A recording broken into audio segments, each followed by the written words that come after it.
Oh yeah, it's only the lonely again here, as Charlie Cairns calls me. I'm on my own. It's a history show, so hopefully that you'll all enjoy it anyway. It'll be good. It'll be good. There's good clips as well about Liverpool, but also what people are forgetting. Yesterday, this is it. This is it. What people might hope they remember because it was our birthday yesterday. You know, can you imagine Liverpool is 116 years of age? 116. And on our 800th birthday, which was a big thing, as you know, Charles came up and went around St. George's Hall. And it was good. It was really good, showing them. So I've got something on there, St. George's Hall, on one of the clips as well. So that should be good. And, you know, if you look at our history, if you look at it, it's fantastic. It really is. It's so full of firsts. People don't realise the first that Liverpool gave the world. Gave the world. Believe you me. They gave the likes of the first dock system in the entire world. Think about that, the first controlled dock system. And then the world just copied it. We gave the very first iron infrastructure of a building in the world. We also gave a steel infrastructure, first steel infrastructure in the world also, which was like just about 98 years later, the steel came into it, and that was the Liver buildings. And then people copied that as well. I'm talking about all around the world. So these are the things, the very first tunnel underwater. If you think about that, people copied it. That's one of the greatest engineers. Also, the great overhead railway, electrified overhead railway in the entire world. New York and Chicago copied it. So did Japan. Japan copied it as well. Years later, like. So these are the things that Liverpool gave. Also, the very first X-ray. Think about that, the very first X-ray. The very first passenger railway system in the world. This is what we gave to the world. Greatest engineering feats ever. So, as I said, you get the likes of people who, just look at Liverpool as being a port, a great port, great seaport. We're more than that. We're more than a great seaport, in the past. So Liverpool, to me, in 116 years, have given so much. So much. And we're the only, Liverpool has more connections, put it that way, with America than any other European city. People say, well, what connections is that? Connections, absolutely tons of them. From presidents to films. Well, how did that come about? How the films? And you've only got to think of Al Jolson, which I've mentioned before, because he learnt his English language here in Liverpool, St. Francis Xavier School, albeit that he was a little Jewish boy, and he went to a Catholic school, and he learnt his English before he moved over to America, because his family came from Russia, and he was a little boy, came here, and then he learnt his English language, and he was the very first person on the silver screen to utter words. That's why it became the talkies. Yet, and that's what he uttered. And he learnt the English language here in Liverpool. So, these are all unbelievable connections. And that's it. And so let's celebrate our little birthday with a little bit of history, and I'll be talking a lot more about it as well.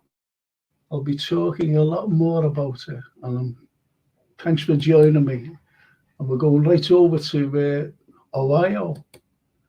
And it's the lovely Valley, yes. Hello from Ohio, dear friends. Love you, Frank. Love you too, Valley. Love you too.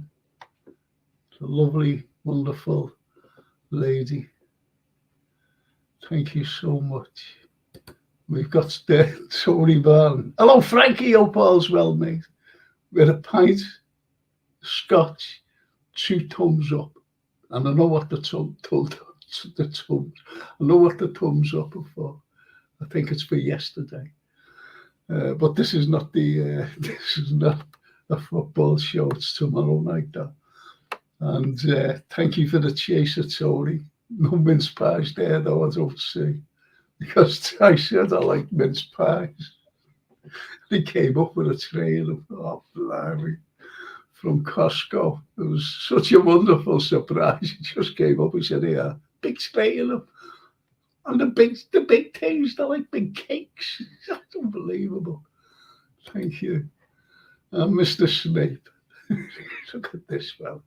Even Frank, the Empire State Building in New York has only been achieved through the construction technology used in the Liver Builder. Absolutely right. Absolutely right, Steve. That's a very good point. It's a very good point. And this is the way you've got to look at things with, you've got to look at things that engineering feats. Everybody knows about Isabel Kingdom Brunel. Everybody in the world. Great engineer, master. He's a master. You know, putting the railways together, the big engines, and everything else.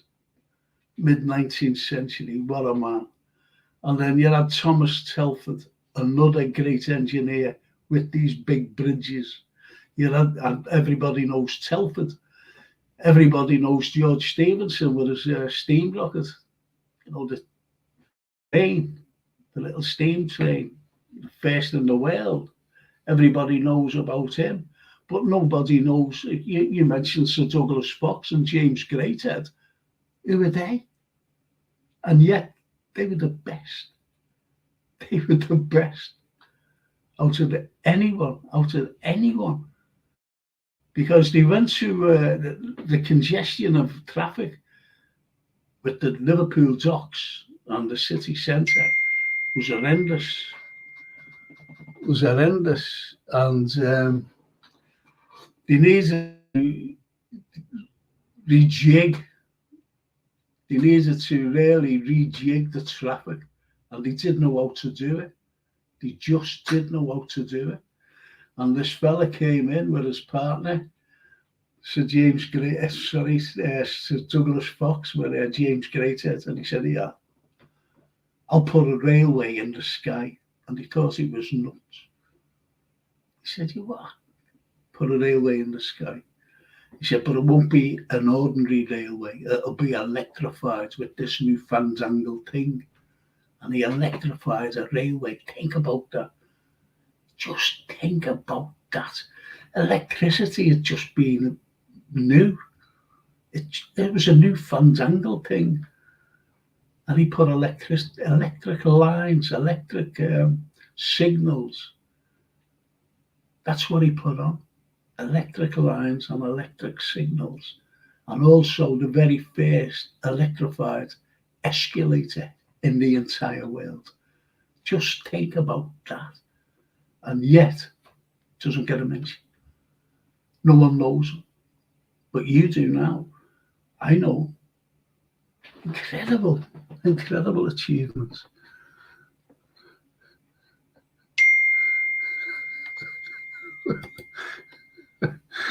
Tony Martin. Soon as they're in Costco, I'll bet you and Carl will see you.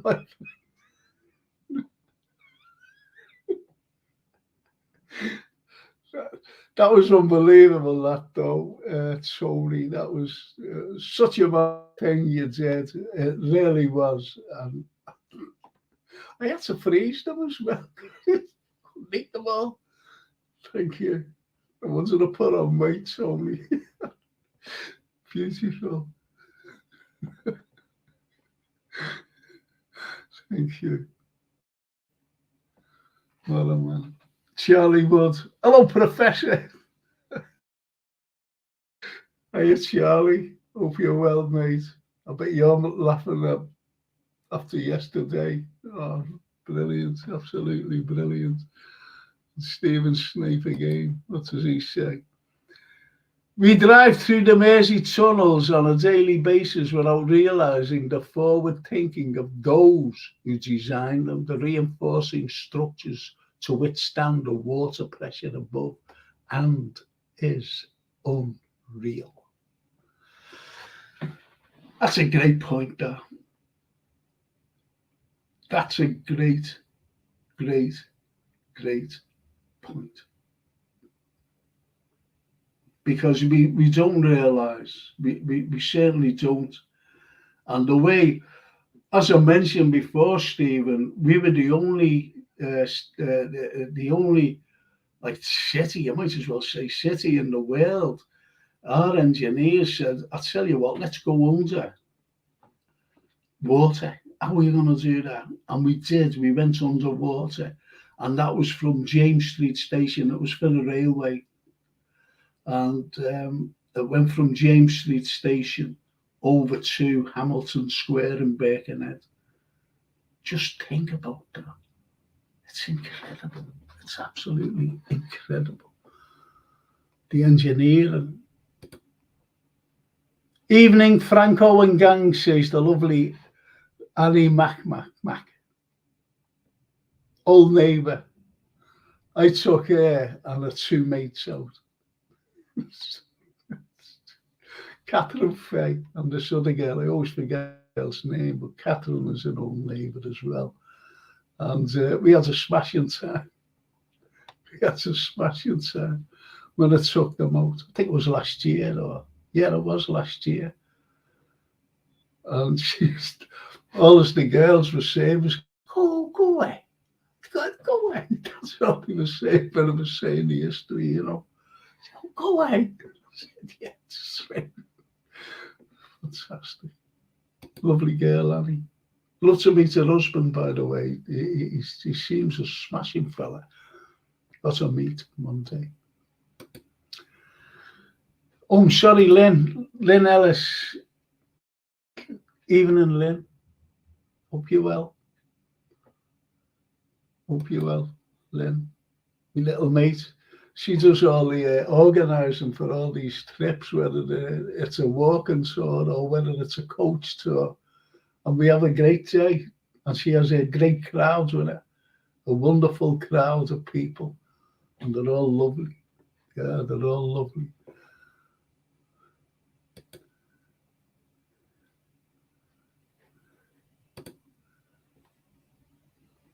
Ranny McCann says, Franco, loved your post today. So a big shout, happy birthday to the best city in the world. And look at, people, when they see hearts, she has a blue heart or a red heart. And that's like togetherness. That's Liverpool and Everton. Because Annie's an Evertonian. And that's what it's like. That's what it's like. And that's lovely. Thank you, Annie. Thank you.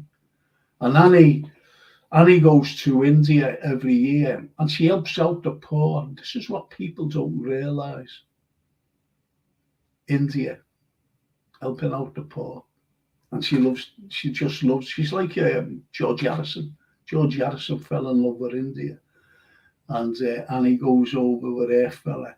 And her fella said, he's very quiet. He's not a scouser like us. He's very quiet. And he seems a hell of a nice lad. A hell of a nice lad. For Annie, you know what I mean, especially.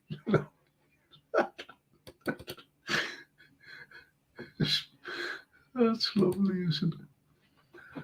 Hello, Valley S, from a city which has purple rubbish receptacles and snazzy sneakers, Liverpool, says Stephen Smith.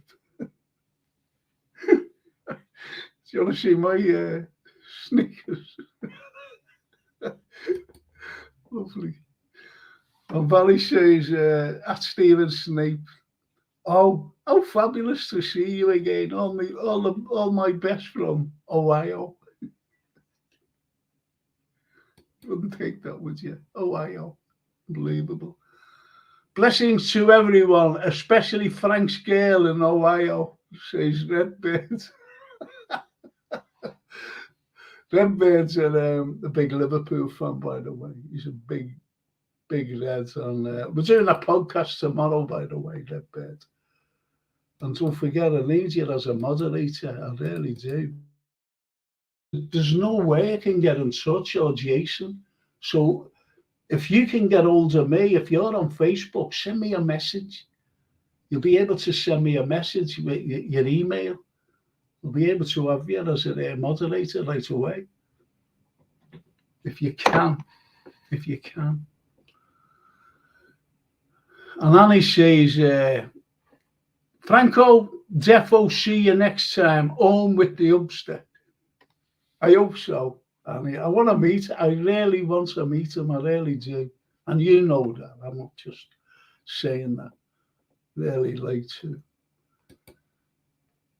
And Valley, yes, Redbeards, all my best to you. Isn't that lovely? I think they love to not shout to one another. Watched a couple of your videos on our great city, Frank. They are fantastic, says Redbeard. Thank you so much. Thank you. I'll be on Channel 5 in October. A film for Channel 5 about Charles Dickens, fully enough. Charlie Dickens. So that should be fun to look at. Frank getting blown all over the place down the dock. Valley says, hey chap, my son is dropping by for a visit. I will not be with you for the entire show. Hope the rest of your week is simply off the charts. Amazing, says Valley. Absolutely. Yeah, he's coming to see you, isn't he? Anyway, Redbeard, he's not a Scouser and he seems a very nice lad. What are you saying, Frank? All of us nice boys are Scousers. Yeah, we're all right. Oh, this is, I've got to shut this. I'm not a Scouser, I'm an Ayrsham Woollyback, equally vociferous as the indigenous stuff. You know, certainly are as well. Charlie was. Oliver was a Scouser. Yeah, you're right. That's what Kenny Dalglish. I was at a function with our Francine. And Alfie Buxton, who's no longer with us, unfortunately. And I was up at the Anglican Cathedral, and Kenny was there. And anyway, I went over. I said to Francine, I said, I'm going over to meet this fella. I've got to meet this fella. And when I went over, he was talking to Jimmy McGovern. I don't know Jimmy. The great writer, screenwriter, playwriter, you name it. Jimmy's one of these fellas who's got talent. It's unbelievable. And I went over and I went like that, put my hands out to Kenny Dalglish and I went, hello, Kenny. Been dying to meet you. And I was put my hands, shaking his hands, and he said, hello, Frank. And I went, oh, God, gobsmacked. And I said to Jimmy, still holding his hands, and I said, Jimmy, I said, did you tell him who I was? And he went, no. And what it was, he used to watch, well, he still does most probably. He was watching LFC TV. He always watched it to see what the fans were talking about. And that's where he seen me. And I told him about Oliver Twist. And he kept saying about right through the night, hey, Frank, what's that, Kenny? Oliver Twist, the Scouser, isn't he? Yeah, that's right, he is, Kenny. Right through the night. Just wonderful. Just wonderful. And Valley S says, Red Bird, on Frank's videos, did you love those bloopers? Love it. Some tonight, actually. Some tonight. I have Facebook, but not seen it for years. But for you, mate, I'll go on and have a look for Frank Carlyle on. That's all you've got. That's all you've got to do. Just send me a message on that messenger thing, and get your email over to me. Jason will grab hold of your email and then give you the message. Is that okay? Thank you so much, Redbird. Thank you. Thank you so much. Before I go on to my little Prince, Stephen says, Snapey Golf Woolly Back Reds are great. Don't know about the others.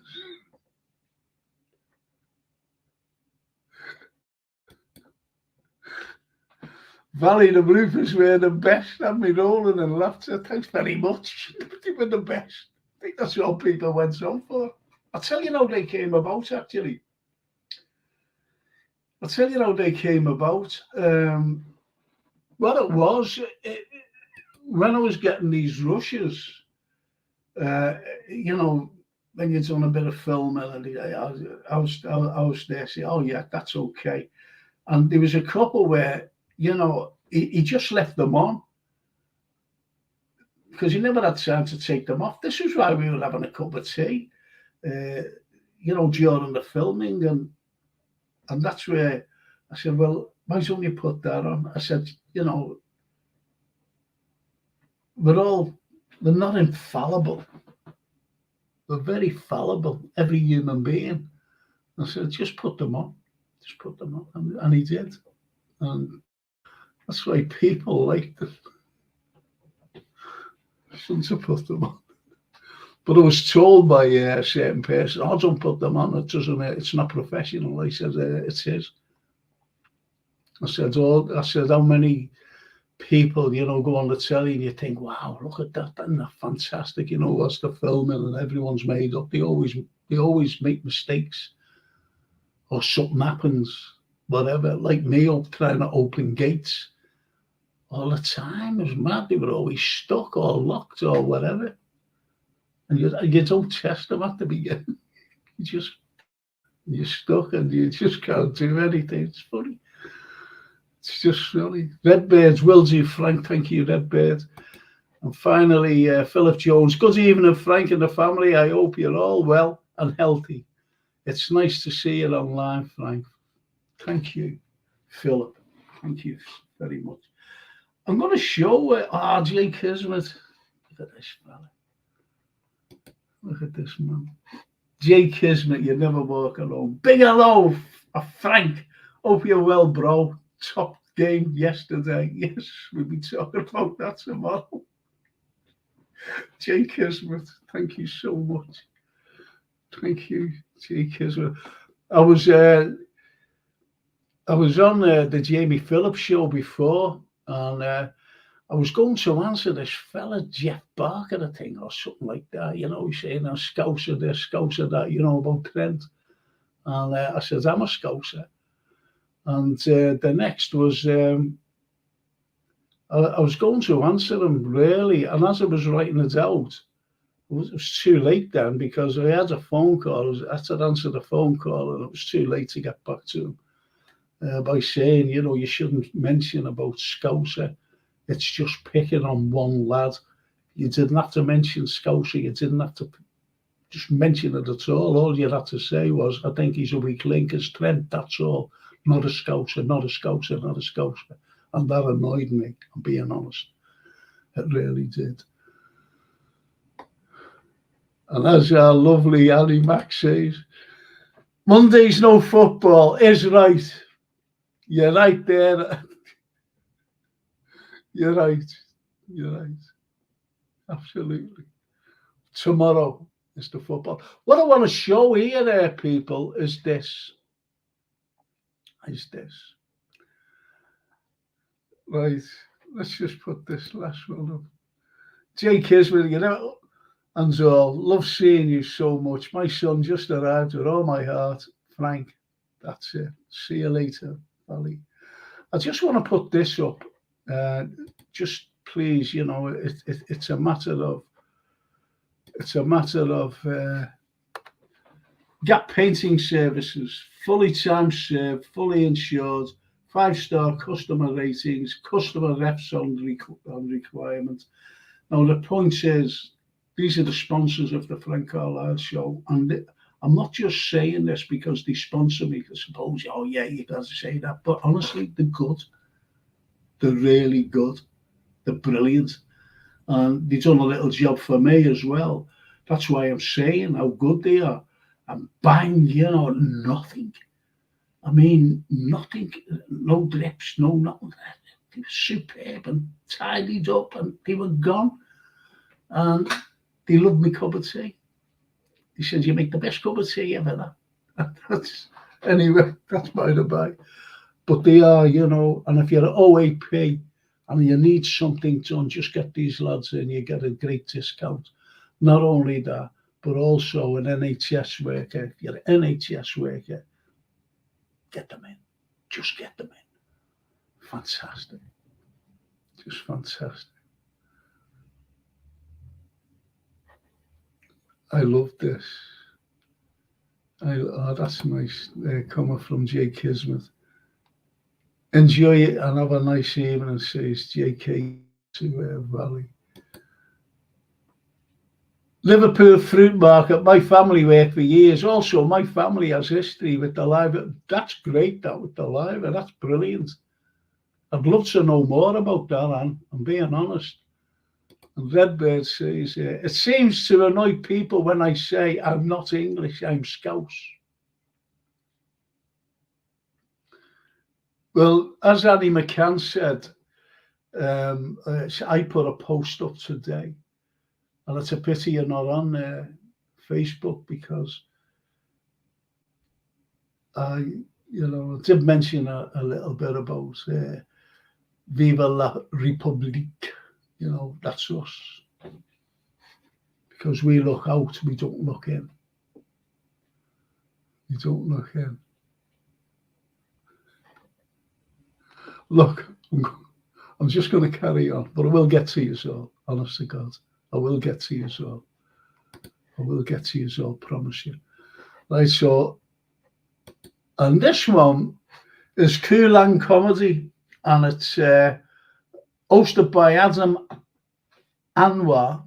So Adam will be hosting this comedy thing. And there's Melanie Judson. Melanie, great comic. Kev O'Brien, another great comic. Percy Savage, another great comic. Emerson Young, another great little comic. Dustin Moore, another great comic. So these are all funny people. Excuse me. And Francine Carlyle, another great comic. My daughter, comedian. She is a comedian as well, believe you me. So they're on, and if you can make it, it's on this Thursday, the 31st of August, and the show starts at 8 p.m. Doors open 7:30 p.m. 7:30 p.m. And if you're rocking and rolling tomorrow evening, if you're not on the my podcast or any other podcast and you want a good night out, go rocking at the Oldie. And it's raising money for charities throughout music. Yeah, through music, not throughout music, through music. Live bands and singers every Tuesday at 8 p.m. Happy hour, bar prices. And this is great. There's raffles, there's spot the ball and everything. Go along, bring your partner, go along with your mates or, whatever.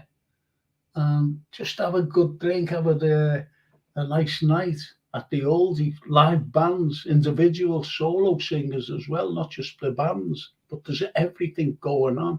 Meet new friends, meet old friends. And it's a great night out there at the Oldie.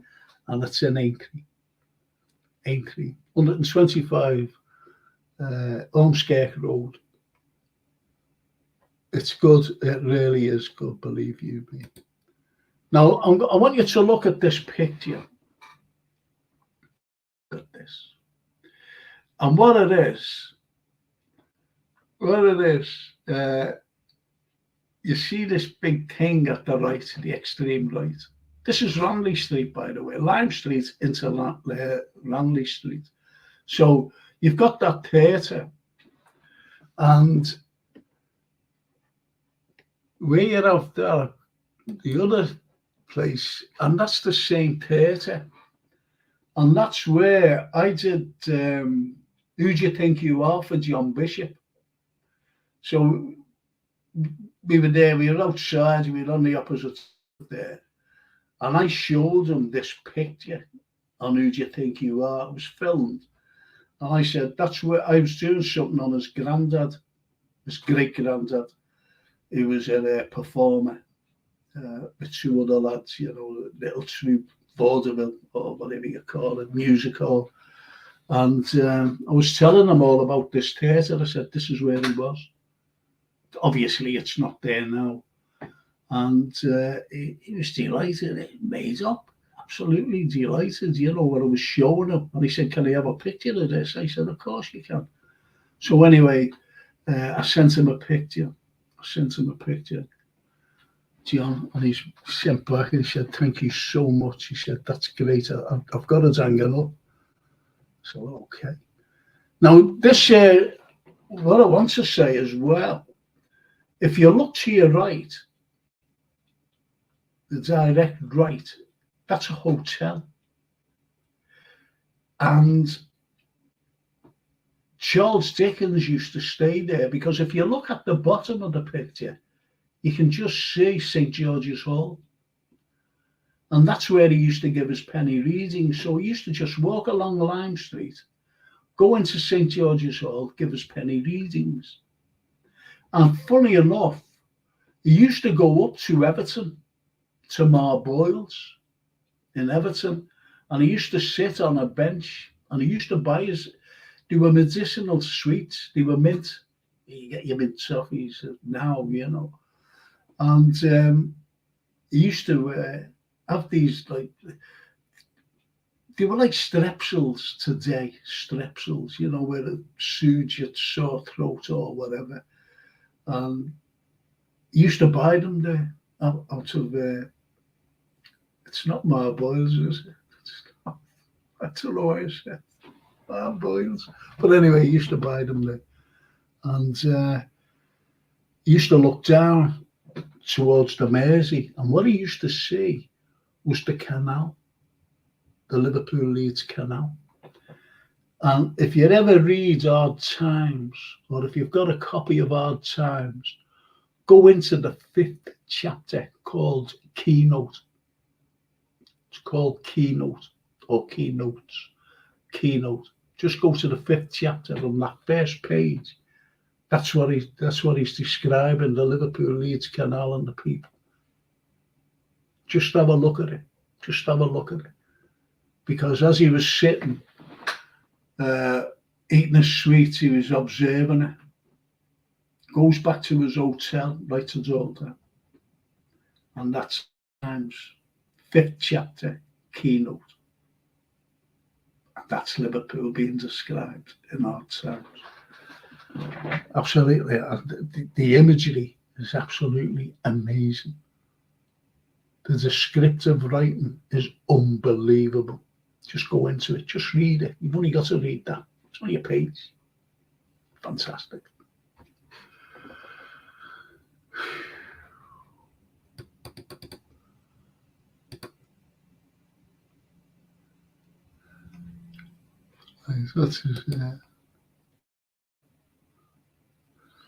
Redbird says, who's Francine? Do you know her, Frank?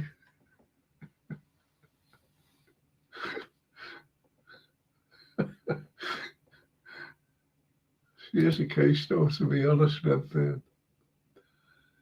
Thatcher and the Tories tried to kill Liverpool off. They picked the wrong city. Yes. So much. Yes, sir. He did. See, There's nothing I can say about that because they did pick on the wrong city.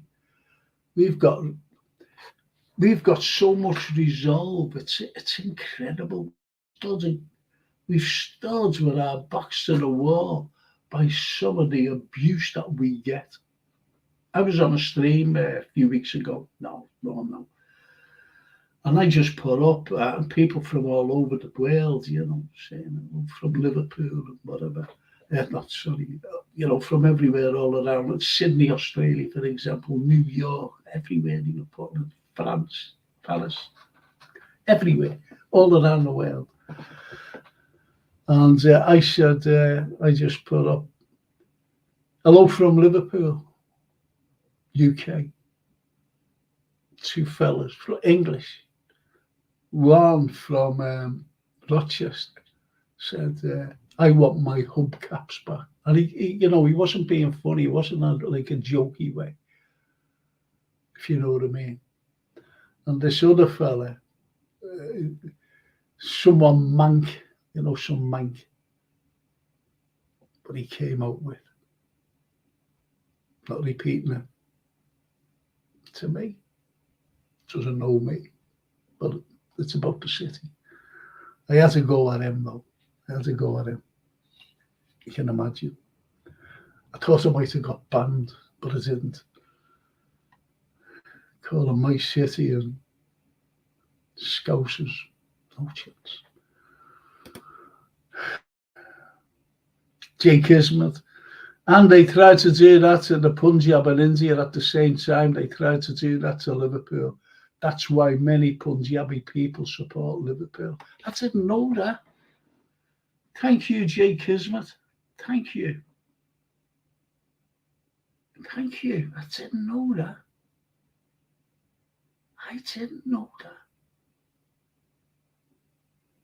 That's fantastic, that. It really is. I'm not just saying. I hadn't a clue about that. I didn't know about that. Oh, yeah, look at that. Oh, there's it. I didn't know that, bro. Interesting, says Redbirds. That's fantastic. That's absolutely. And Annie McCann says Charles Dickens was a toffee. He's eating them. He was eating them, Annie. He was definitely eating them.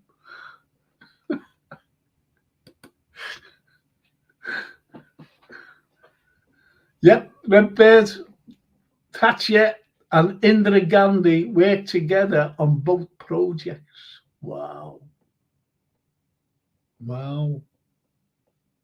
Thank you, Jay Kismet.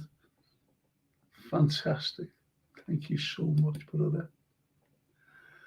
Where is the Cavern Club, Frank says, Daz Reynolds.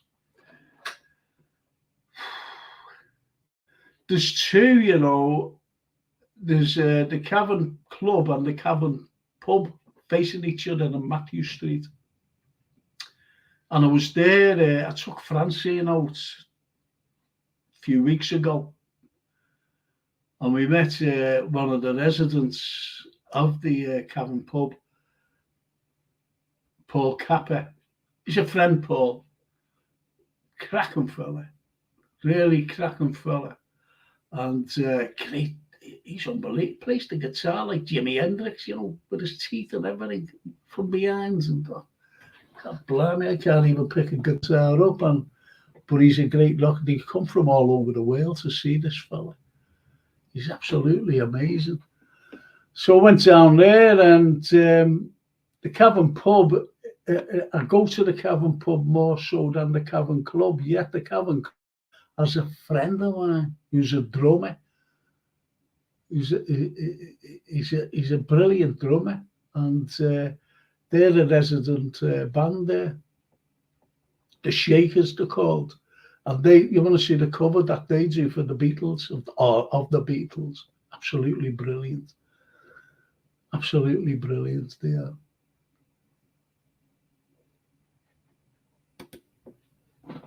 I've walked around Liverpool many times, and the hospitality is like how it used to be. Thank you, Jay Kismet. Thank you. That's Reynolds. All right, Redbird.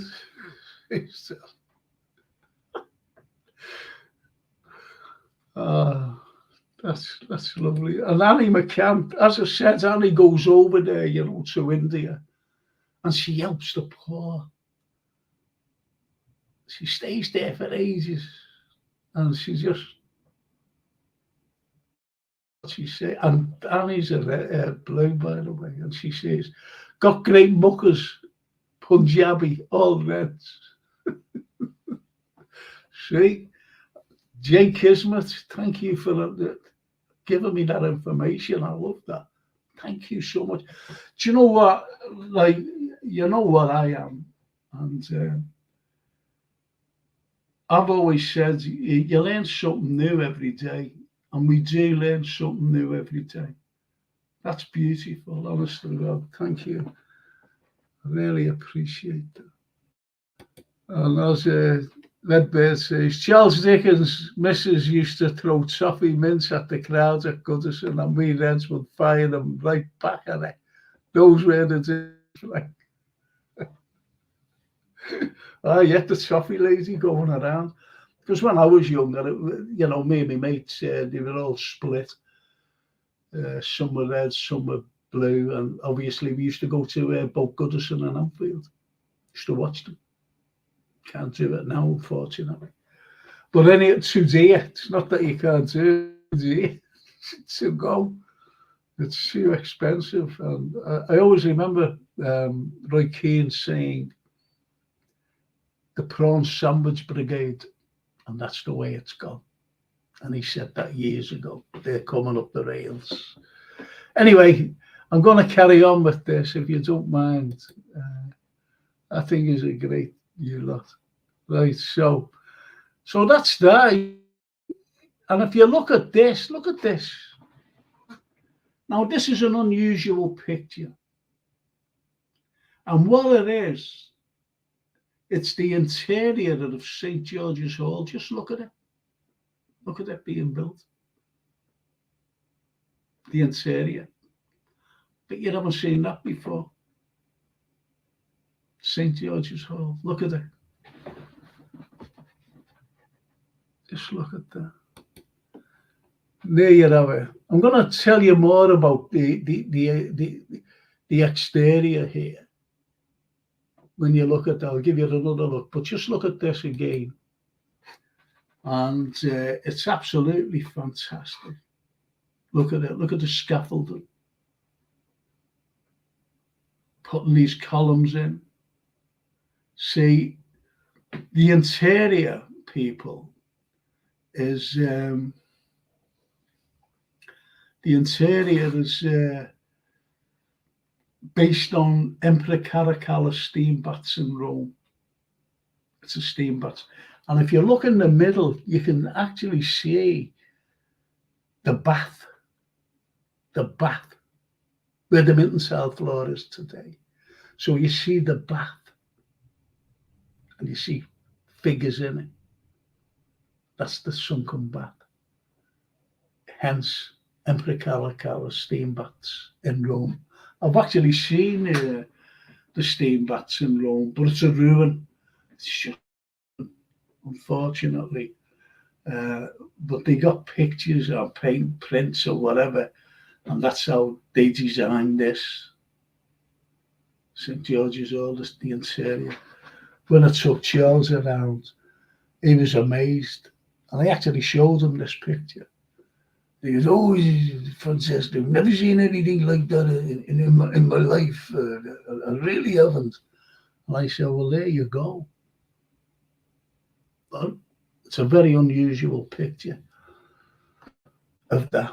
Colourised, obviously. It's colourised. And there you have it. There it is. And when you look at that, ladies and gents, see the columns there going around.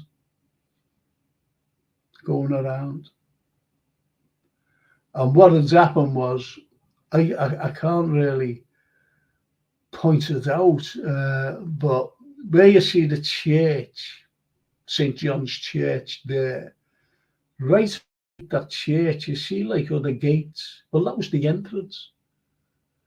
And unfortunately, the entrance had to stop because what went in there, which is another first, world's first, was the very first air conditioning system in the entire world. And when they were putting all these pipes and things in, it came right out towards the original opening of the hall itself. So they had to take away them gates, or those gates, not them gates, those gates, and then brick it all in and just make that one big wall. And unfortunately, they had to take down the gates, what you see there, right in the picture, more centre of the picture. They took them gates down and the columns, and they went along and they removed those two big columns. Well, there's 4 columns in total, 2 smaller ones and 2 big ones, and they dismantled them and put the 4 lions there, what you see today, the 4 lions. On one of my DVDs, there's a blooper about the lions, I think, because I couldn't get it right. I just couldn't get it right. And if you ever see the bloopers on that, you'll understand why. You will understand.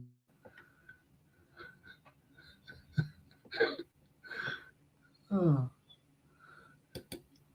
Lynn Ellis. That's my favourite picture of St. George's Hall, says Lynn Ellis. Yeah, it's a beautiful picture. It really is, Lynn.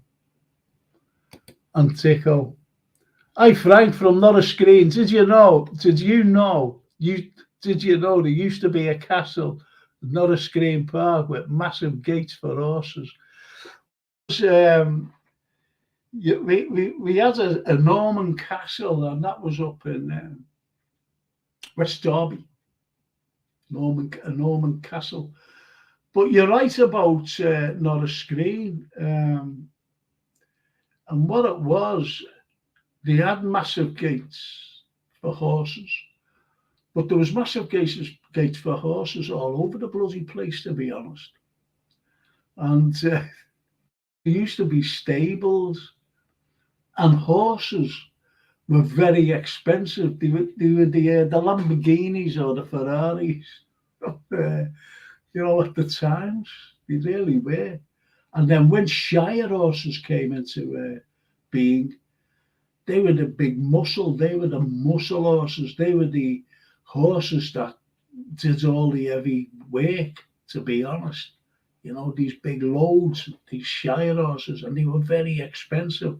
And it's like today, in this country, the stealing dogs, little dogs, the stealing and pedigree dogs. So if you stole a horse, it was lucrative. And you could be hanged, by the way, for stealing a horse. Horse stealing, they used to top you for that. I'm going to take a slurp of my tea, if you don't mind. Salute it.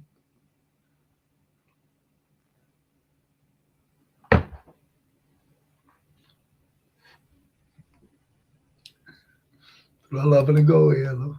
Norris says something. I knew what you meant.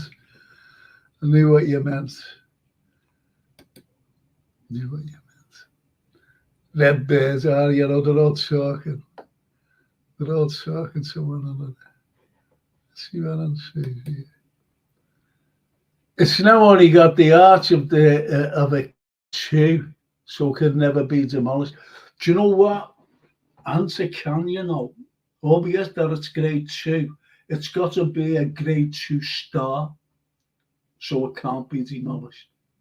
But it might be a grade 2 grade 2 star listed. But I've known many of grade 2 listed buildings that just went. Lots of them. Redbird says, hang on.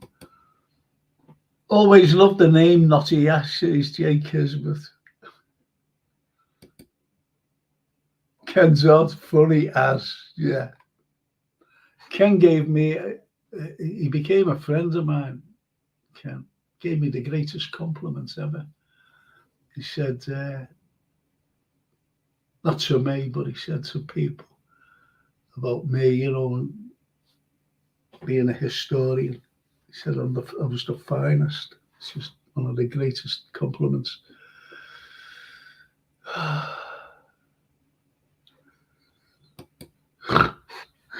Says Frank, we'll stop chatting as soon as you carry on with our lesson. Thanks very much. But anyway, you know, that's the end. I'll have to carry on. Anyway, so what you've got are these pictures. They're absolutely fantastic. And what I want to, why I'm showing you this, people, I know it's a bit light, but what you see, the landing stage there, right at the foot of it, the landing stage. I wish I could point things out. And that landing stage was the longest in the world.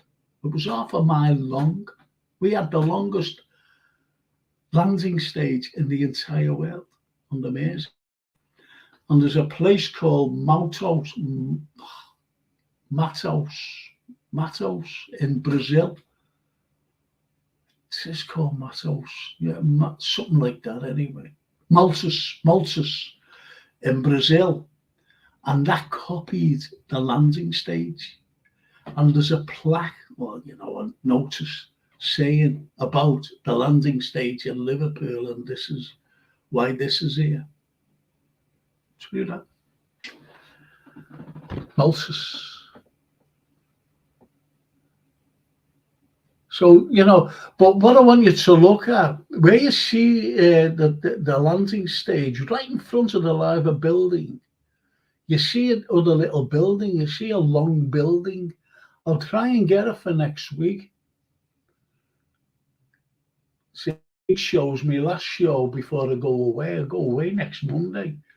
And next Tuesday, I'm sorry. And I'll get hold of this particular picture.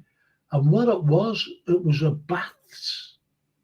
It was a saltwater baths, public baths for the rich, to be honest. That's all it was. Because it was you're talking when that was built, it was 1799.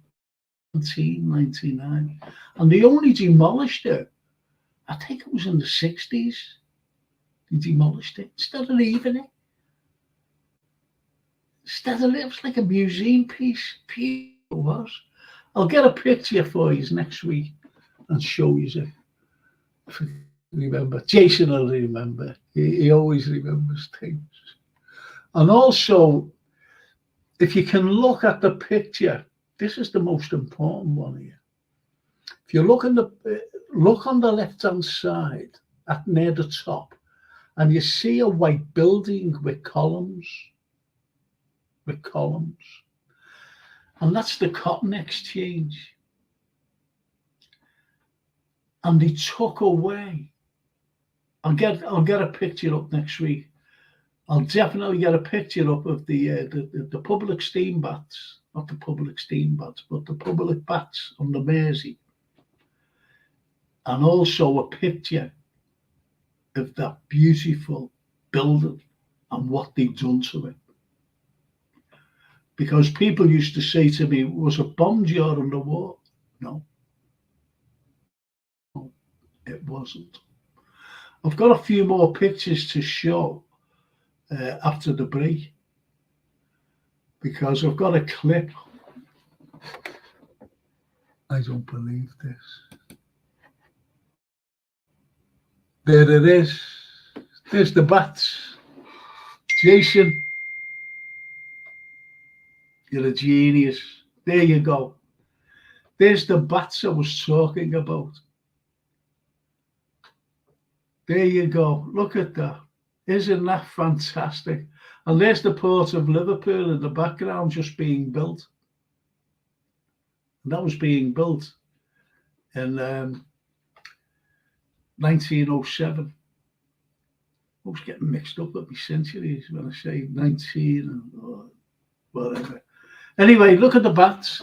And that was built in 19 by John Foster Sr. Not to tell. That would have been a fantastic museum there. That could have been a maritime museum there. Believe it. Thank you, Jason. But I'm going to show people. Yeah, now there's a very important point here. Antico. We had the busiest port until Manchester cut corners. That's a good point. I could always talk about that, by the way.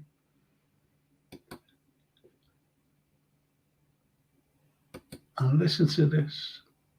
Our city was the most bombed city outside London.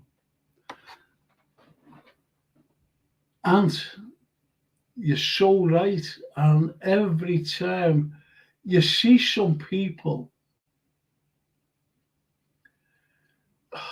and I'm talking about authors. I remember going in and getting a book that thick about the Blitz, the bombing of the cities and the country. And there was 1, 2, 3, 4. There was, 4 pictures of Liverpool. That was all in a book that thick. Book that thick.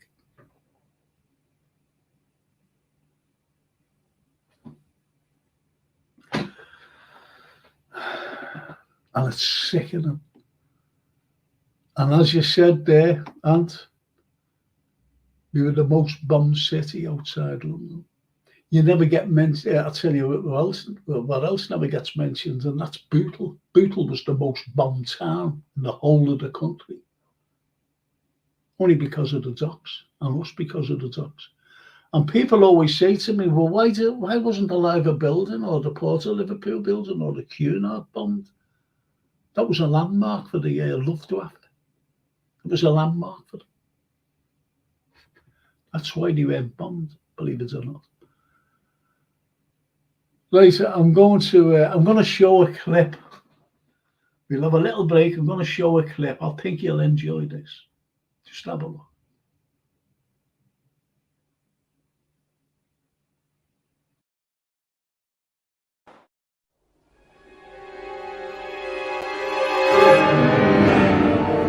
This is Hope Street, the only street in the world where you have one cathedral at one end and a cathedral at the other end.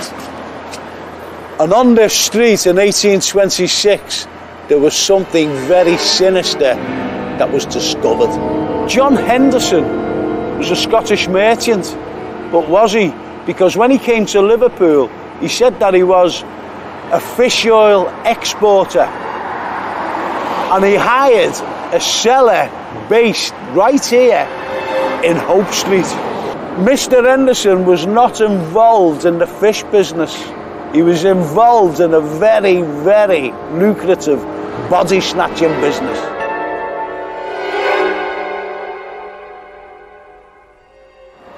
The bodies Henderson acquired through his grave robbing were actually pickled in the cellar of where he lived, ready to be transported up to the anatomical institutions in Edinburgh.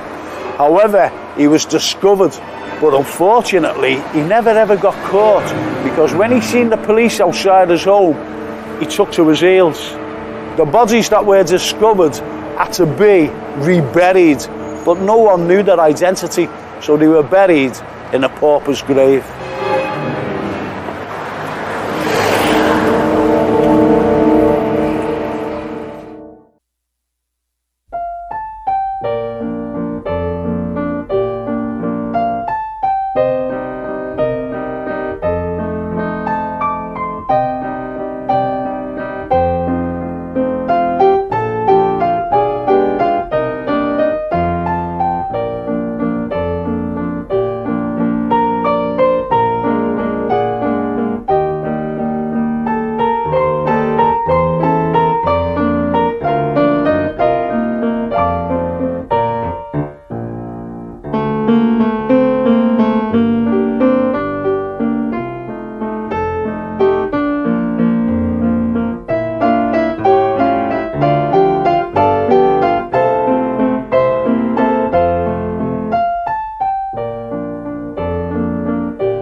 Remember when I mentioned the orchard, which was at the back of the town hall, where all the business of Liverpool was conducted?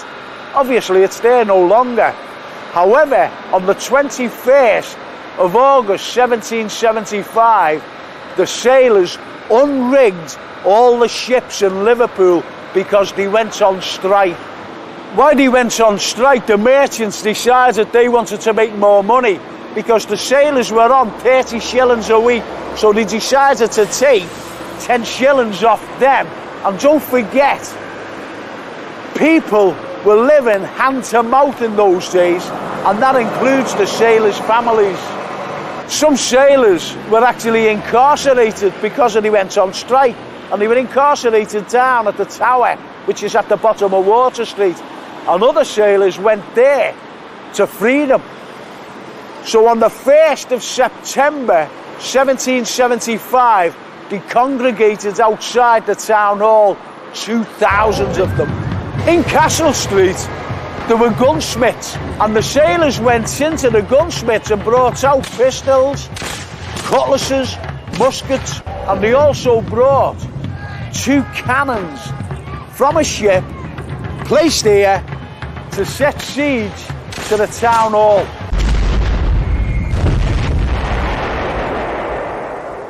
Behind these gates were 300 special constables along with the Mayor Wright. And he said to them, "All right, lads, get out there and sort them. This is 2,000 sailors." And they said, "Are you joking? You get out there and sort them, because there's 2,000 of them out there and they've got cannons, guns and muskets." Really, there was no contest because there was 2,000 mad sailors waiting to confront the special constables. And they wouldn't go out. I wouldn't, would you? The conflict was finally resolved, and the ringleader, General Gage, he wasn't executed or anything like that.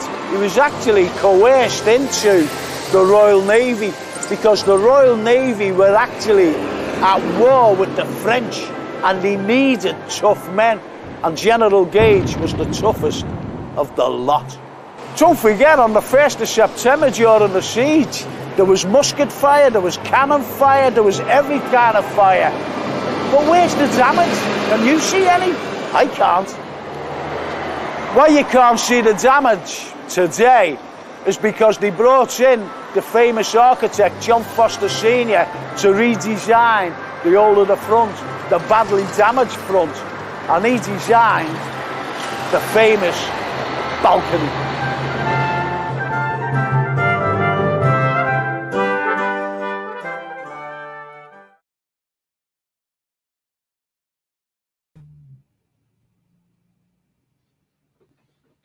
What do you think of that? What do you think of that? It's one of these things, you see, historical things, you know, like a body snatcher. And that body snatcher, when he came down from Scotland, because Birkenhead had been hanged, and these fellas still needed, these surgeons, they still needed to experiment on bodies. And so they sent down this fella, Anderson, and he came down. And there was a workhouse where the Catholic Cathedral is today. There was a workhouse there, the biggest workhouse in the country, by the way. And some people used to go missing. I used to murder him, this fella. And when he couldn't anyone else or whatever, you know, he used to dig bodies up out of cemeteries. He used to wait, especially people who were hanged. So we used to dig them up and just pickle them and send them up to Edinburgh via Glasgow, by the way. Went to Glasgow, you know, sailed up to Glasgow, and then across to these places. So, you know, it's one of those things, isn't it? It's unbelievable. And then you'll have, as I mentioned there before, about the town hall and these sailors, these were hard men. But as I said, it's one of the things that when you look at the Navy, not many people joined the Royal Navy. You know, they were press ganged because one fella, and it's a true story. This fella, he went out. He said to his wife said, "Don't forget and bring me back something, whatever it was." And he just went missing. And he was missing for 5 years. 5. And he just went back, you know, he dropped off when they docked, and he went back. And she said to me, "Where have you been? Where's me loaf?" Whatever he went out for. And it's a true story. It's a true story because you went away. You didn't go away for a few months. You went away for years, battling with the French, most probably. And that's why they were press ganged. That's why they were press ganged. And the press gangs used to just go into pubs or whatever, seeing that, or if you were staggering down the street, bump over the head and on a ship. You woke up on a ship. That's what it was like back in the day. No one joined the Royal Navy. It was awful. It was an awful thing to do. It was an awful thing to do. One time, there was a crew off a ship, and they were all having a drink on the ship. And the press gang, you know, someone out of the press gang said, "These are all drunk, let's have them." And they sneaked aboard the ship and took them all off.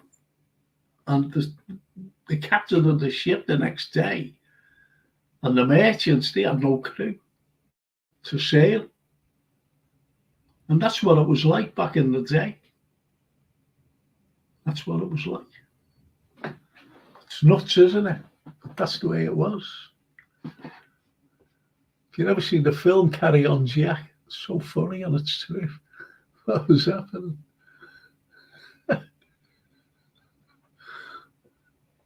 Yeah, look at that. Quiz question, what was the name of the Liver Birds? Can anyone mention that? I can, but if anyone can, it'll be good.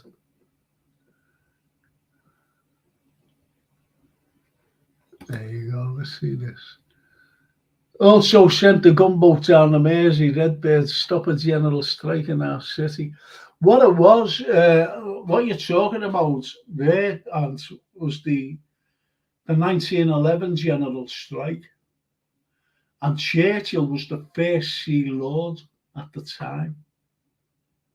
And he sent up the frigate, the Antrim, HMS Antrim, to set its guns on the city of Liverpool, because what Churchill said at the time, he said, "This is anarchy. If this spreads across the nation, it'll become anarchy." Because no matter how you look, when I've lectured about the First World War, I just don't say, well, you know, it started on the 3rd of August, 1914.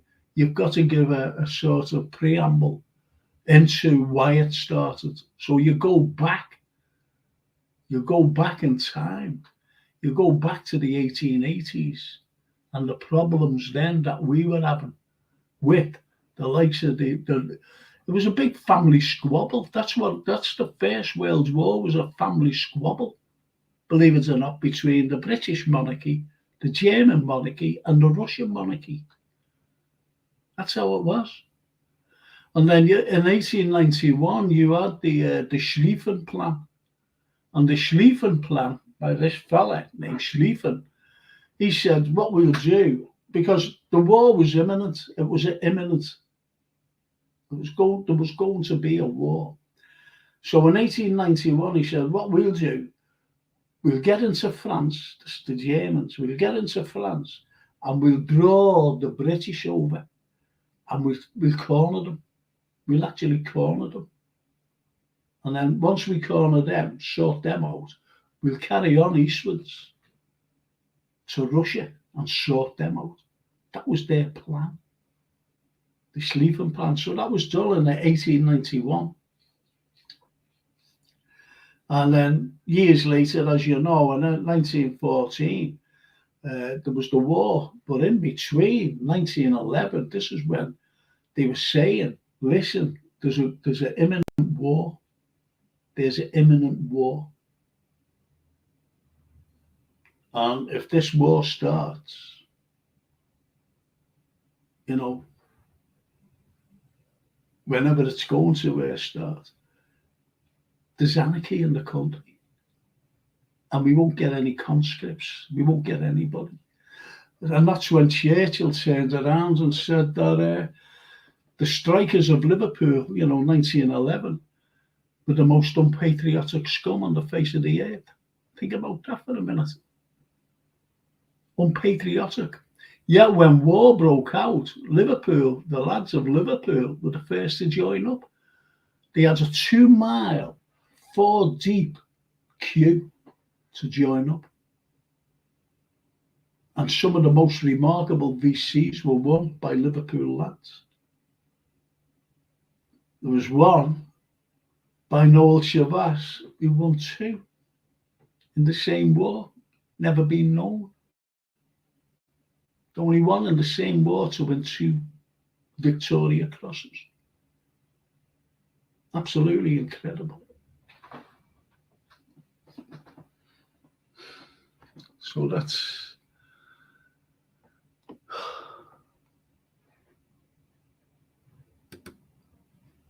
quiz question. What's the name of the liver birds?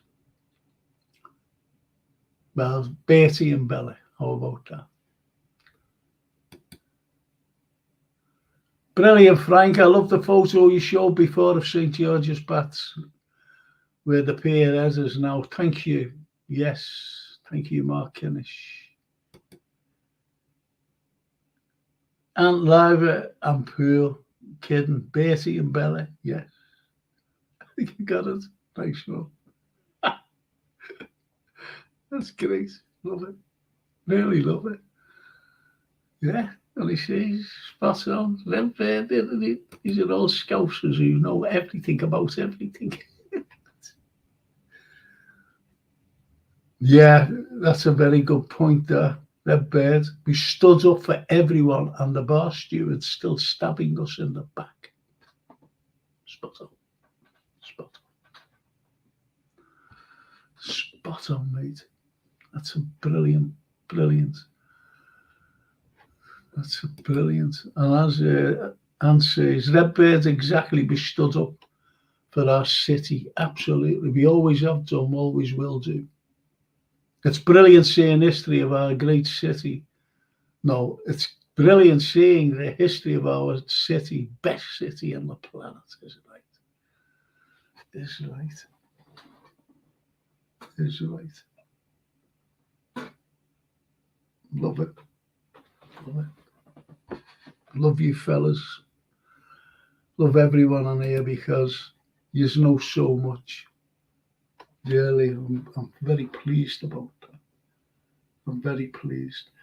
As Charles Dickens said, he said that Liverpool is a unique city. Even Queen Victoria, she said it was a unique city. Unique people. Prince Charles told me, you must be very proud of your city, Frank. You're very proud. I said, I am. Yeah. Because we get knocked about. We stand up. We stand up for each other. We really do. We really do, boys and girls.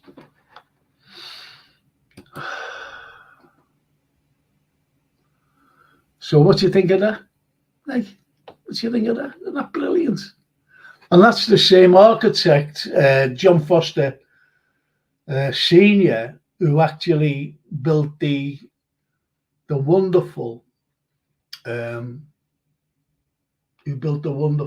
balcony in the town hall. Same. and his son John Foster Jr., two great architects of Liverpool, and they had to knock that down. And they'll either building there, and I'll definitely get a picture of the cotton exchange for you. Look at that. Look at that. Now that's Castle Street, where Victoria's Monument is, going right down towards the Custom House. And the Custom House was huge, bigger than St. George's Hall, huge. It's had 32 columns. 32. Think about that.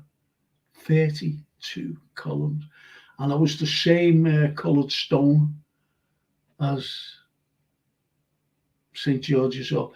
If you could imagine, ladies and gents, if you could imagine that today there on the site, and where the dome is, just the top part of the dome, not the stone part, an incendiary bomb went in there, just went in it. And it gutted 2/3 of the inside, the interior, but it could have easily have been saved. But unfortunately, with the May Blitz and all that was actually bombed. The buildings there leading down to the Custom House. That Custom House was built by John Foster Jr., the son of John Foster Sr., obviously. And it was built in 1828, and they could have saved it. But corruption pulled it down. Corruption pulled down the overhead railway, because they were all these councillors were in the demolition business, especially, after the war. Let's get into this. Tell you what, we pull that down. We'll make money. Yeah, okay. Let's do it. Pull that down as well. The overhead railway, the Custom House. Both things should have been saved. Great historical things, especially the overhead, the Dockers umbrella.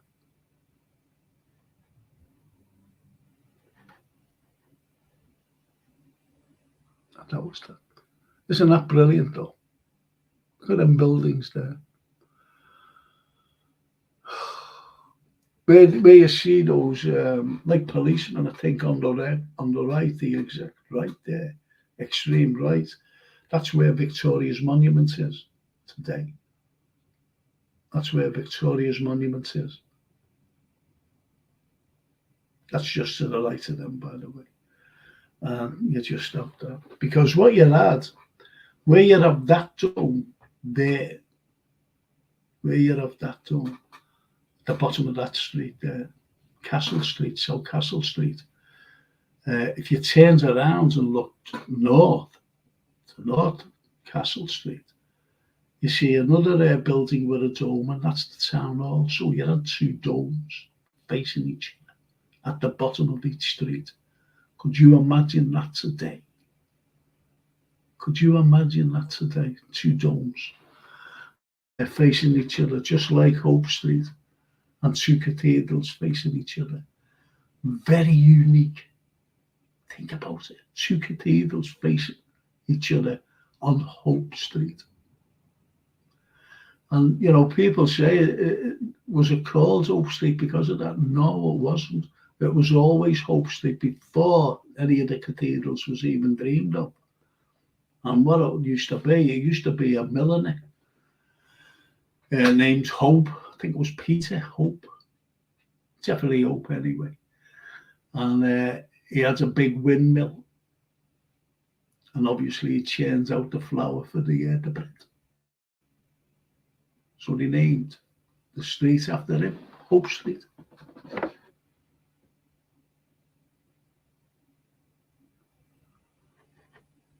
That's a very good point.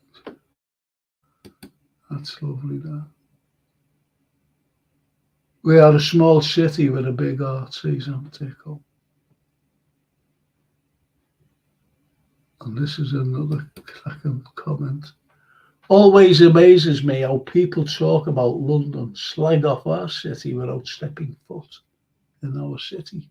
Absolutely right. Absolutely. And what people tend to forget is that Liverpool has more Georgian buildings, with the exception of London. And people say, no, it can't be. What about Bristol? No, we've got more than that. Georgian buildings, they're all over the place in Liverpool. Fantastic. Fantastic.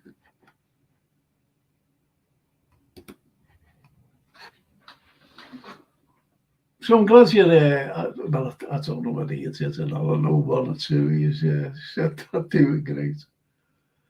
But that's the way it is. That's the way it is. That's your Liverpool history. It's great. It's just, I'll give you some idea of a wonderful VC. Just let me try and get this in, please. I think someone messaged me. I think so anyway. No, they didn't. Let's see. I'm sorry about this, people. I really am. Let's see.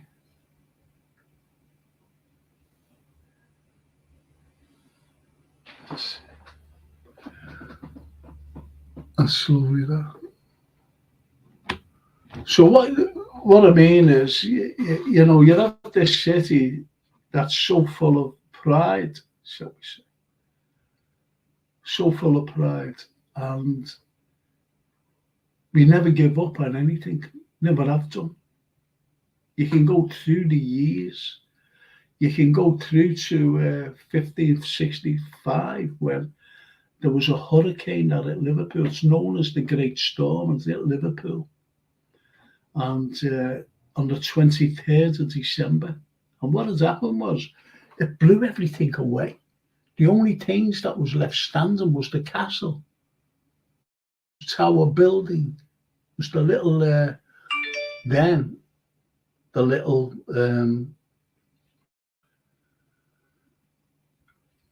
town hall.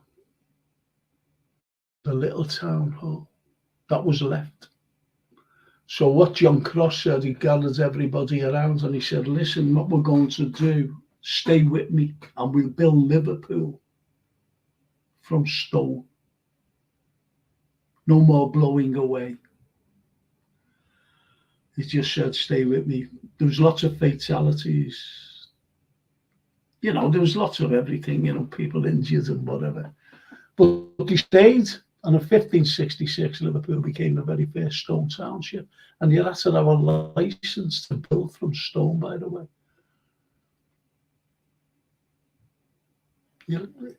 A license. And Liverpool, believe it or not, in 1580 became the very first free port. You know, there's ports all around, known as a free port. We became the first free port, 1580, when we was granted the privilege by the Master of the Rolls down in London. Because Chester, believe it or not, held a monopoly over Liverpool. And I went down and went, oh, behave yourselves, you know what I mean? Why are you paying them taxes? Paying them taxes, what for? Should have our own taxes, never mind. Pay it into our own place.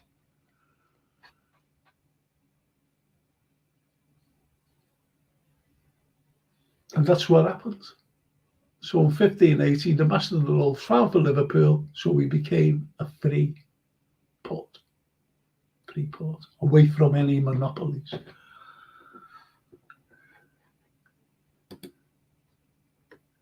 Redbird Your knowledge is fantastic. I'm loving being back at school with you, Frank. You make me feel even more prouder, and I know Ant agrees with me. Thank you. Thank you. Thank you so much. Really appreciate that. And Red Beard spot on, says Auntie. But I'll tell you about this Victoria Cross. If you give me 1 minute, I'll show you what I've got here. 1 minute. Please stay with me. I'm going to show you something. Won't be a minute.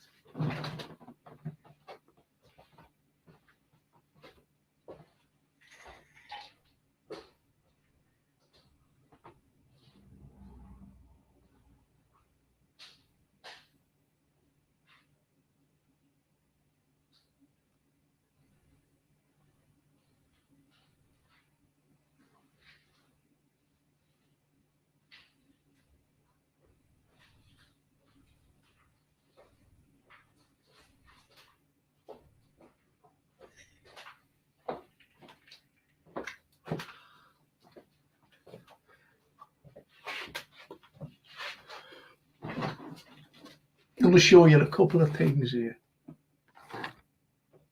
And one of them is very controversial, by the way. Let me see.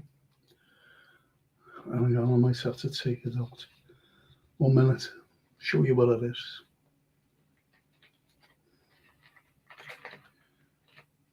Show you this.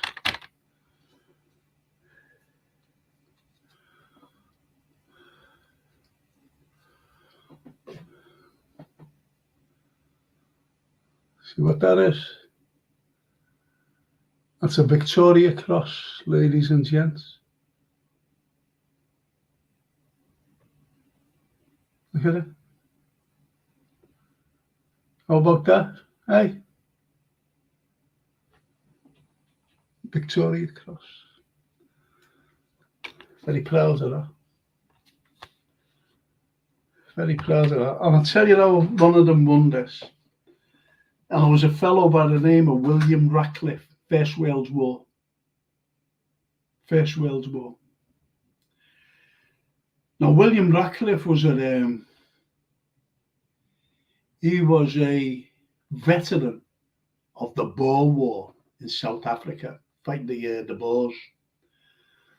And, you know, obviously demobbed and everything else. Came back to Liverpool. He was working on the docks. First World War broke out. And what had happened? He joins up and he said, "No, you're too old." He's only 30 odd. He said, "You are too old, mate." And he said, "Well, I want to, you know, I want to join the lads." So anyway, what they did, they said, "Well, okay, I'll tell you what. You can become a stretcher bearer. How about that?" And he went, "Yeah, okay. Anything." So he became a stretcher bearer in the First World War. And in April 1917, he went out into no man's land because what he'd seen these lads all over the place, dead. But he'd seen movement. He actually seen movement on one of the things, and he went, "Someone's alive." So he grabbed his stretcher, ran out to this movement, but it wasn't. It was rats, like that, loads of them. And anyway, they scarpered, but he seen this young lad, and he ran over to him, and he was looking at him. He was only a young lad, 17, 18, something like that. And he was just lying there. And he heard a rapid gunfire, and it was from a machine gun post. And he looked over to his right.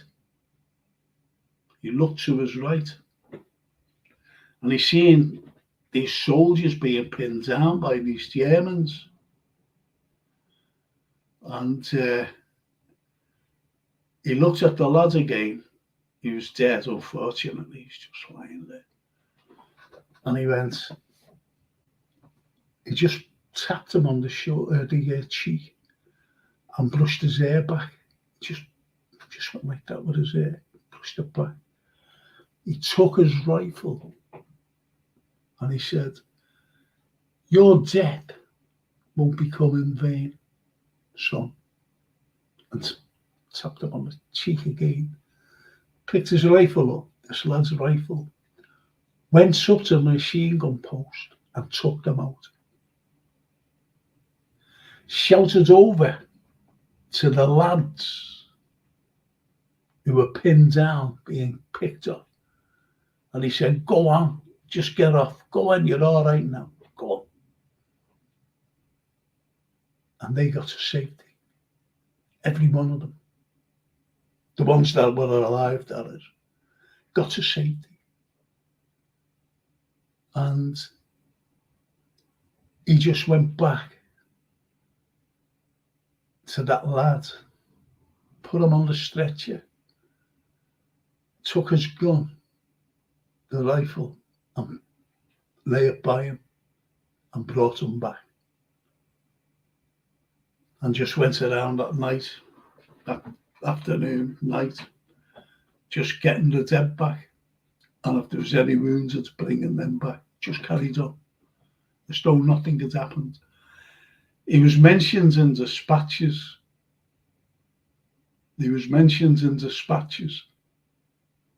And he was awarded the Victoria Cross.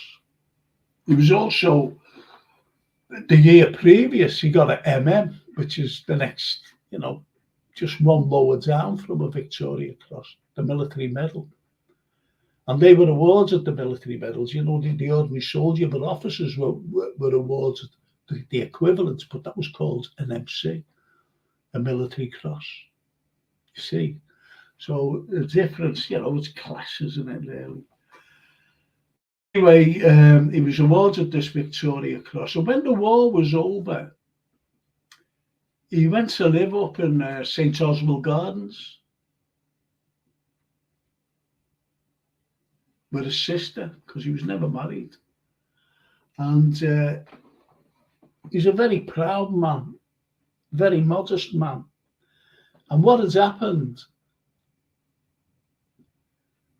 he used to, kids play football and whatever, around, and he always used to say, "Hello, Mr. Ratcliffe." Say hello. Hello.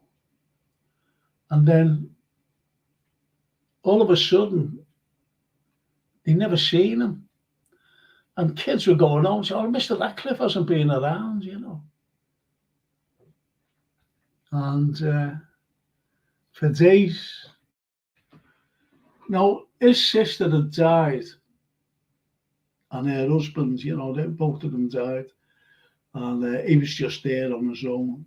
And unfortunately, when the police went up to see if he was okay, because he hadn't been seen,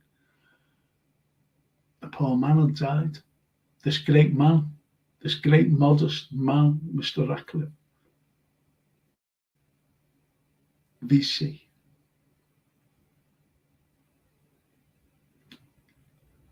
And they just buried him. That's what kind of people these are, these Victoria Cross holders. And if you want me to give you more about Victoria Cross holders, just let me know. I'll tell you. And there's some remarkable stories. David Jones, for example. David Jones. VC, how he got his medal. Another fella was John Davis, VC, and how he got his medal is quite remarkable. Quite remarkable. And the Liverpool's very first recipient of the Victoria Cross. Very first, not of the First World War, but this happened in India, 1857. In India, John Kirk, who won a Victoria Cross. Quite remarkable. Quite remarkable. Jay Kismet, you never walk alone. Fabulous knowledge, Frank. Thank you. Thank you so much, Jay Kismet. Thank you. Oh, that's lovely. Antico, smash them likes. Yeah, there's not many. Unfortunately. Thank you, Antico, for saying that. Charlie Wood says, Lynn Ellis, people love Liverpool once they come and see the place. People who slag us off have never been here. You're right there, Charlie. Fab Frank says, Lynn, thank you so much, Lynn. Thank you. Amazing true story of heroism, says Redbird. Yeah. Absolutely. It's the Ratcliffe Estate as his name, says Annie. Yeah. Yeah. Do you remember the Ratcliffe Estate? Yeah, you do. Yeah. That's right. Off Everton Road, yeah. Yeah. The Ratcliffe Estate. It's gone now. You're so right.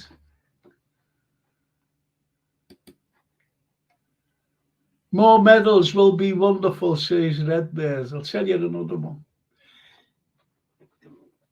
This one is, I think, is remarkable. Well, you know, they're all remarkable, to be honest.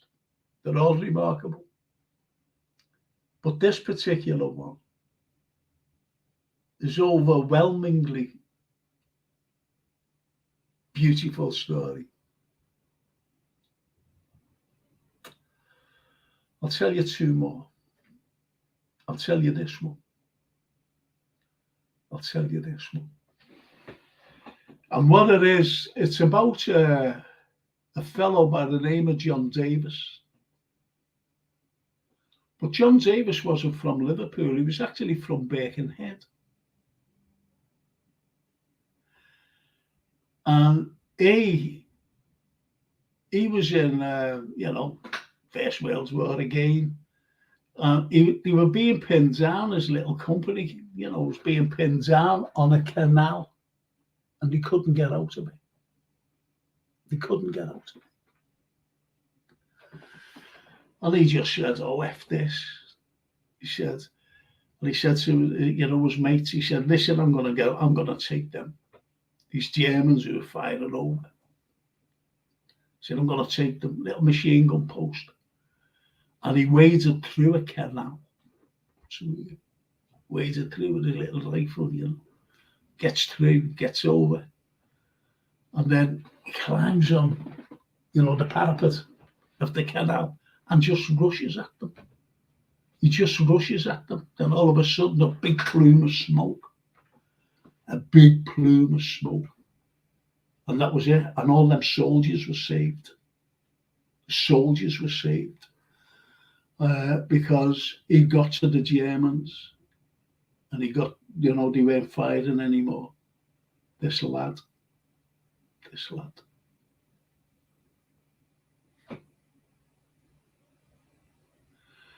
So anyway, his parents got the telegram boy. Because once you see a telegraph lad, delivering their telegrams, you knew what was happening. And there's a poem by Wilfred Owen, and in one of the lines in the poem of Anthem for Doomed Youth. Think about the title, Anthem for Doomed Youth. That was it. Anthem for Doomed Youth. You were doomed. As you're going it, you're doomed. You can never come back. Feet first. That's what it was like, and that's his poem. But in the line, one of the lines was this: and each slow dusk, a drawing down of blinds. Think about that. Each slow dusk, a drawing down of blinds. And that happened all over the country. Because if you've seen a blind being pulled, you know that someone had been dead or died in that war in the household. They just got a telegram. And each slow dusk, a drawing down of blinds every night. Every night, those blinds were going down. Households all over the country. And that's that home. But this lad, you know, a knock at the door, a knock at the door. And they knew, the parents knew when they seen the telegraph boy there. And they answered them the telegram. And the lad never said anything. He just put his head down and walked away. Got on his bike and just... And they opened the telegram saying, you know, your son, he's been mentioned in dispatches. He will receive a Victoria Cross. We'll make sure of that. And he did, posthumously, a Victoria Cross. And you had the juxtaposition between happiness and terrible sorrow. Happiness because the son received, or their son received, late son received a Victoria Cross. And sadness because they'd never see him again. The only son. And then after the war, there was a knock on the door. The door opened, and who was standing there was John Davis, because he was taken prisoner of war, and everyone thought that he died. Isn't that one of the most remarkable stories you're ever likely to hear? John Davis, VC, received a Victoria Cross posthumously, yet lived to receive it. Quite a remarkable story of a very brave man who saved many lives. Who saved many lives.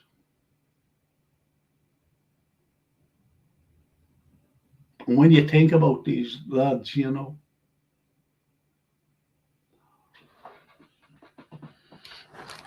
I'm going to show you something there before I tell you about the other one. I'm going to show you this. Very controversial, this, by the way. Very controversial.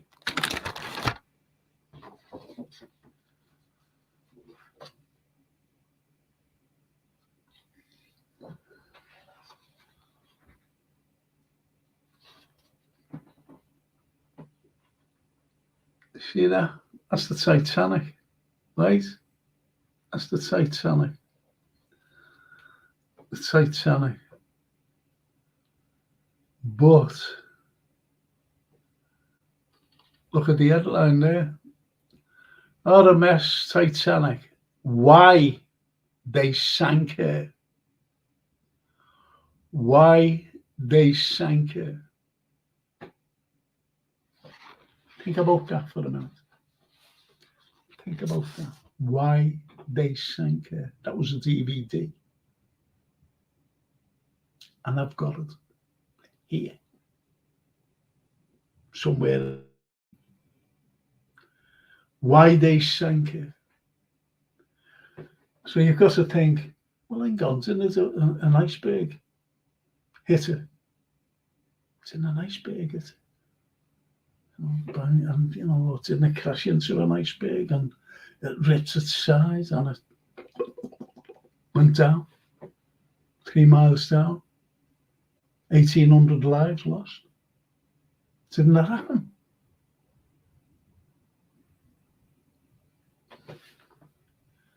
There's a story to tell there. Believe you me, a big story, massive story. If you ever want to know, let me know.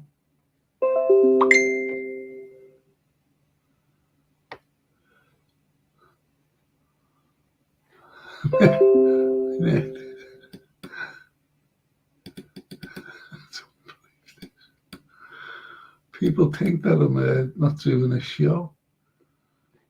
Right, let's see. Let's just go through these. Let's see. Sorry about this.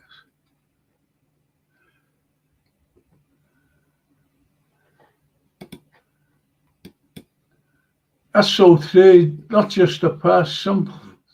Same happens in armed forces today. 2 officers would arrive at your front door. Seen that happen a few times in 22 years. Yeah. But it was a little telegraph boy then in those back days.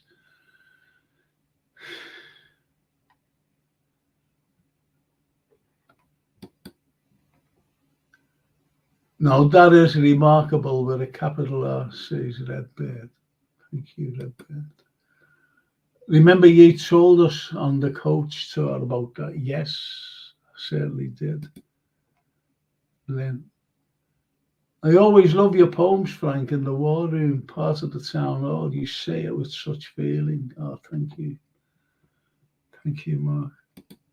And I still think there was a cover-up with the Titanic. Those sorts of events normally are cover-ups.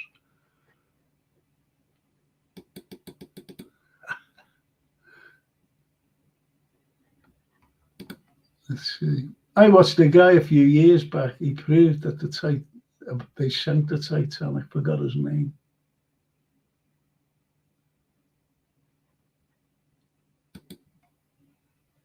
I'm sorry, that was Redbird who said that. Jay Kismet. There were folk on board who didn't want the federal banking system and how money was being used against the masses. I've got a remarkable people on here tonight. I've got a remarkable people on here. I'm telling you. Redbird says, Jay Kismet, you're spot on.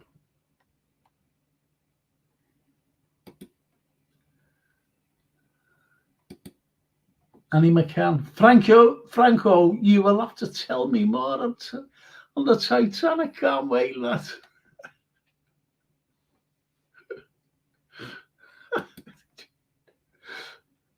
Many things that they make a song and dance about, not actually true. Titanic moon landings, NASA in Hebrew means deception, and September the 11th. Jay Kismet.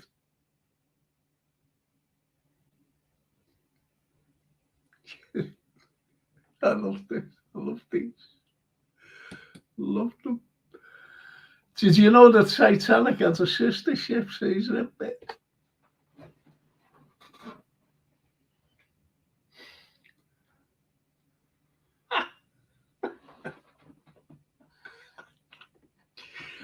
I love these. Look at this. Jay Kismet. Redbird. Yep, it's called the Slytanic.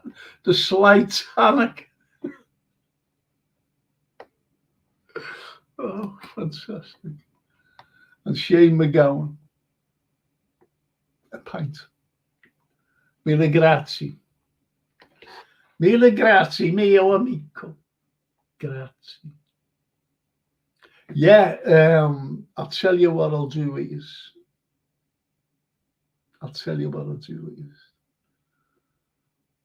Next week, I'll tell you about the Titanic.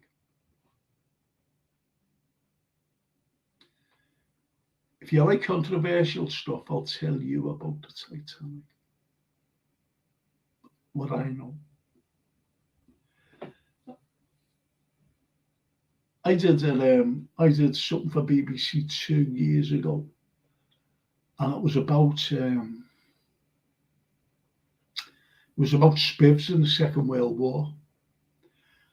There was lots of London people, they were talking about there's spivs down there. And I was the only one chosen from the provinces to talk about Liverpool spivs. And they were going on at the time. And what I found out, like, you know, what's that got to do with spivs and whatever? But believe you me, I'll let you all know next week. Let you all know next week. It's fabulous. It's fabulous. Listen, I was in France, put it this way, and you get people. Do you know about these UFOs and everything else? And people say, oh, you know, I don't believe in them and all this nonsense and things. And you get the likes of people, from politicians to the ordinary person in the street. I always remember talking to this ex-cop, superintendent, and he actually chased a UFO in one of those little pandas along with his a constable. And he was going, you were actually investigating a murder scene, and it was late at night. And they had to set up this like mobile, like a caravan, if you know what I mean. You know, to look after the scene, the murder scene. It was in like a lane. So they had to stop the road, no one to go up there, whatever, until the forensics came. And he was there, he went up, and there was this constable sitting there. And the next, he went in, there was no one there. The sergeant went, he said, I'm getting off home, because he'd been there all bloody day from the early morning. So he said, okay. And he took this detective. And this panda comes up, and the cop runs out into this mobile thing, and he went, and he said, what's wrong? You know, the detective said to this constable, what's wrong? And he went, you're not going to believe me. Have a look. So we went out, and up there was this big thing over him. And the both of them were nervous. So they jumped into the car and drove off, and they chased it.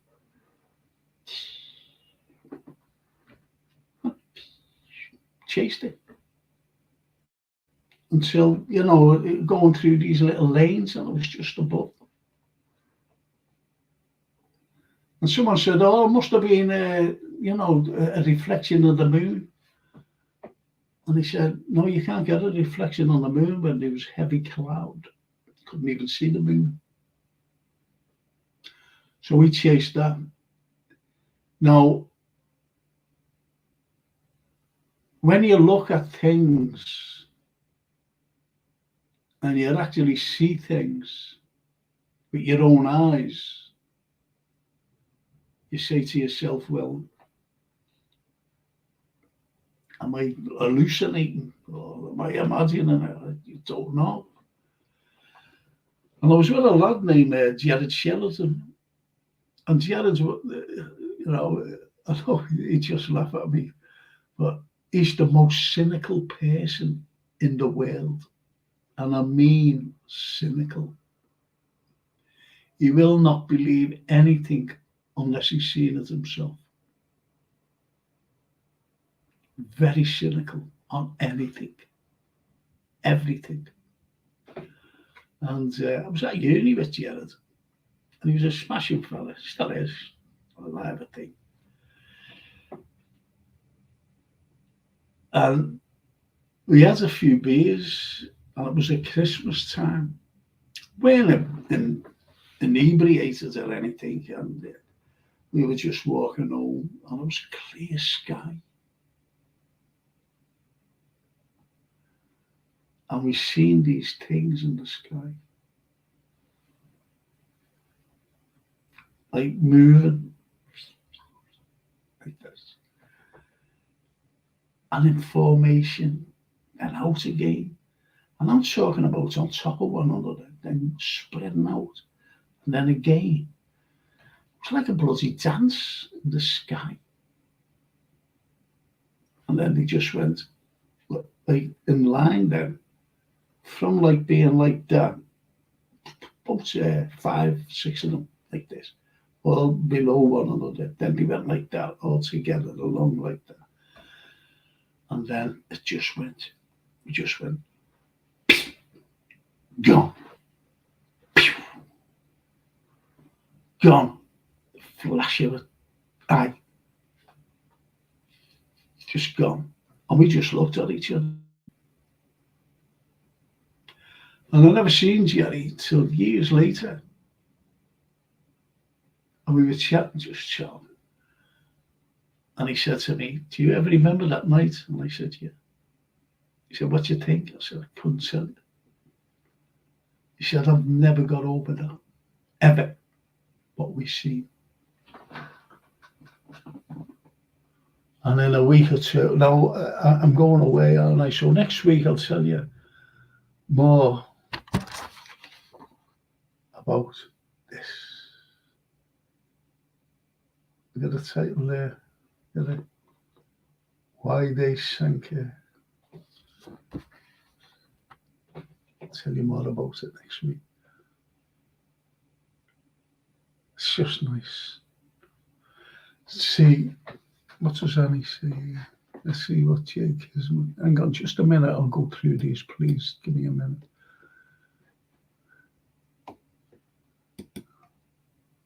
Red Bear. I love great conspiracy story. Oops, controversial stories. You got out of that there, didn't you, right? Red Bear.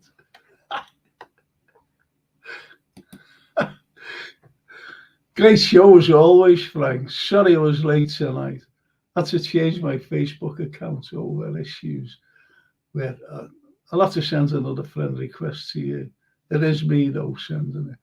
Also, including Jason. Take care to you all. Thank you, Mark. Yes, I'll have a look. I think I've always been hacked, as you know. These stupid people, I don't know what they get out of it. I broke out in a rash. It's horrible. It's right across here and down my nostrils. Horrible. It's all the stress. It's all the stress. Jay Kismet. Conspiracy theory a tag used when people tell the truth about the subject. That's why it's controversial. But they spin things. They spin anyone who comes out, as Jay Kismet says, and tells the truth. Some people spin. I'll tell you about, as I said, the Titanic next week, but I'll also tell you about a UFO. What I see. Not what I've just told you about, but I was with this lad named Jared Sheridan.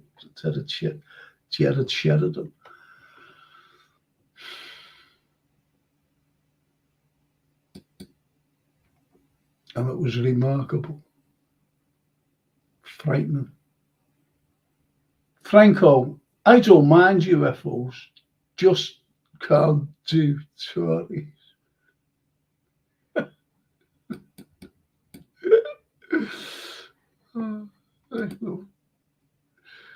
Winding down now. Good night, Frank and everyone. Same time next week, says Lynn Ellis.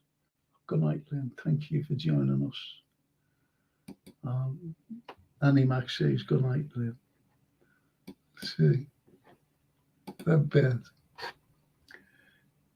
Ain't it funny how many conspiracy theories come through? By the way, it was the CIA who came up with the label to ridicule people who got too near the truth. Too many brainwashed sheep walking around. You're so right, Redbird. There are too many. There are.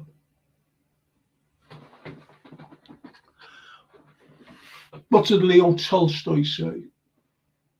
Leo Tolstoy said, history would be a wonderful thing if only it was true. What he meant by that is propaganda and also spin of the truth. That's what he meant by it. If it was only true. It'd be a wonderful thing if it was only true. And as, what was his name? Mark. What's his bloody name? He wrote Huckleberry Finn. Mark Twain. I was trying to think of his real name. Mark Twain. He said, a lie is spread quicker than you can pull your pants. No, a lie goes around the world quicker than you can pull your pants up. If you think about that.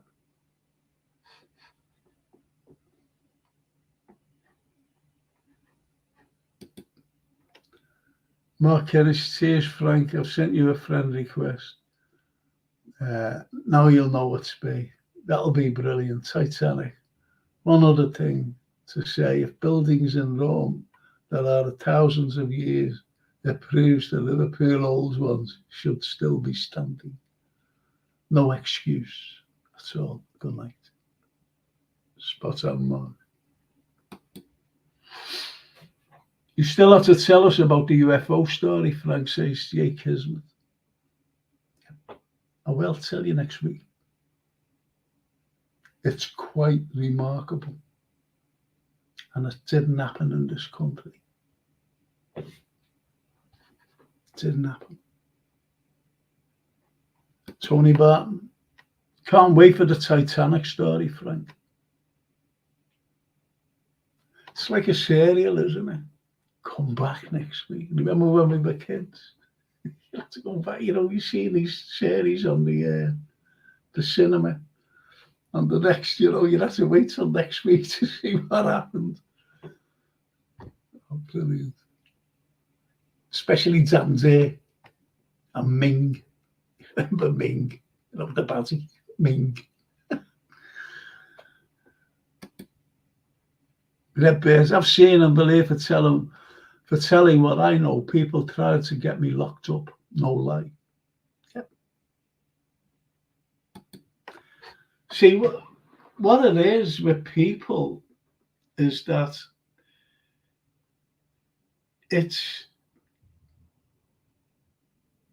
people tend to look at things, they really do, and then question it, because it's not them questioning it right away.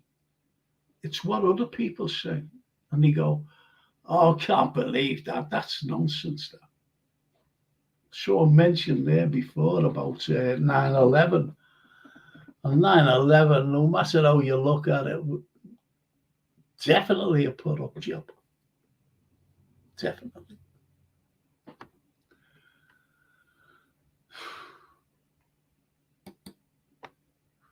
Good night, Franco and all the gang, and nice evening,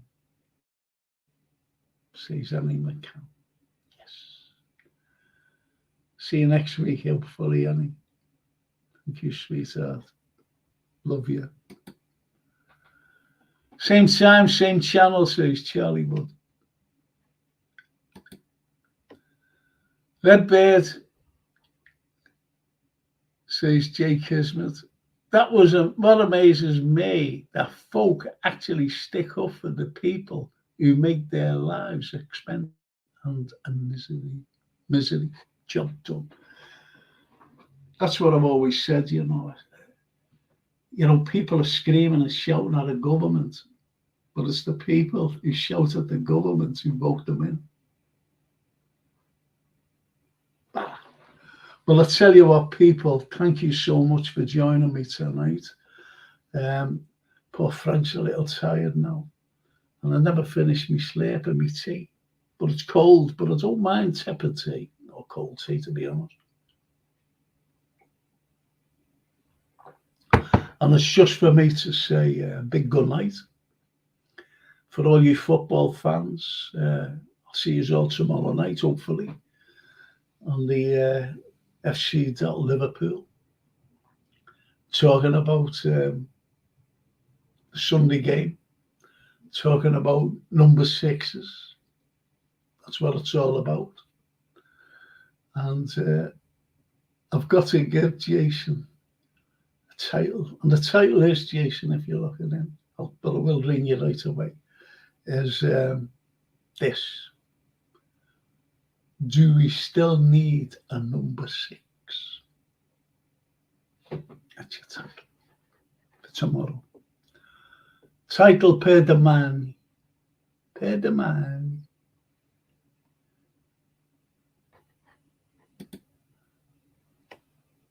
Is it true Dr. Doolittle was a scouser, Frank, says Mark Simon? Of course he was. Behave yourself, of course he was. You know he was. Talking to the animals and things and making birds who can't fly. Giving wings to the poor Kiwis who couldn't fly. Now they can fly like a bird, as he said. Thanks, Mark. Great show, says Jake Kismet.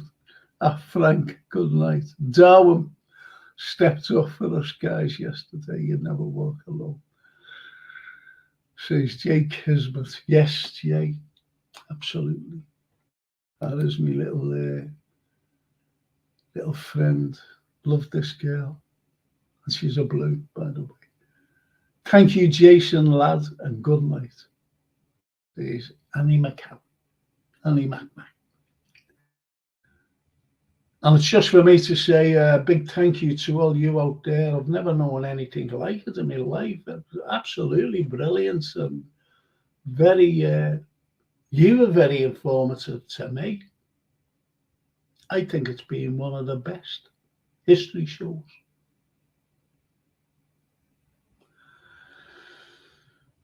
And all I've got to do is thank the sponsors of the Frank Carlyle Show, Gap Painting Services. And Gap Painting Services is, it's one of those things, you know, if you need anything done, just get them in. There's the number there, just get them in. They are the brilliant. I was going to show a blooper, you know. I wonder if Jason's there. I wonder if there's... Jason, is there anything to show that blooper before we finish, please? If he's still there.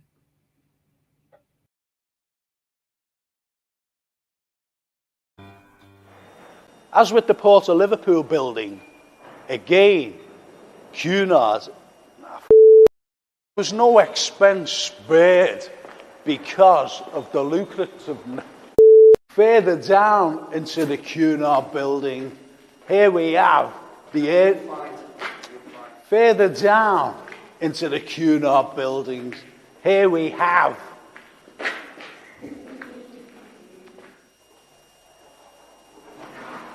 the room was very basic, as you can see, but the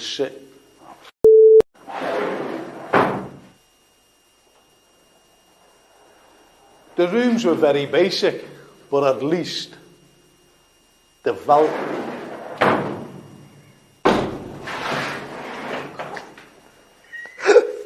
You frightened the ass out of me. That's not what was coming through. And I'll start talking as I'm coming down.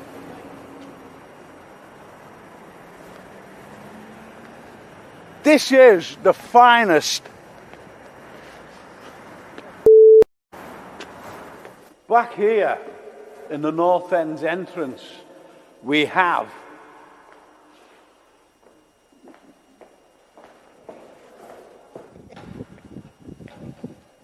shouldn't have said that on camera, should I? The magnificent hall houses the magnificent hall houses. Oh no, I'm getting old. That's you, it, Willie. The magnificent hall houses is home to. Yeah. The Magnificent Hall is home to the Willis organ, and it was the biggest.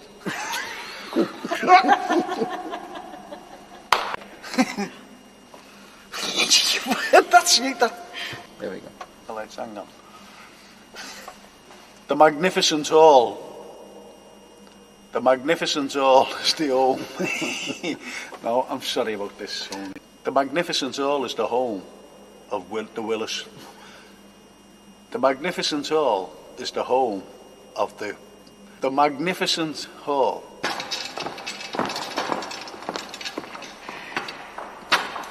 Am I on camera? Right. So why the paper mache columns? Why the plaster of Paris nymphs? That's his fault.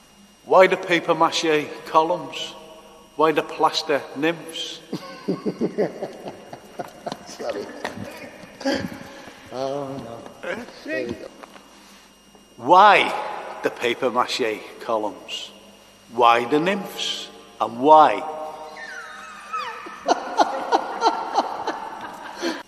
Why the paper? No, hang on. Why the paper? You're stuck.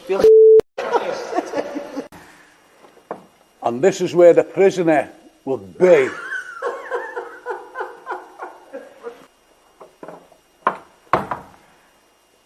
And this is where the prisoner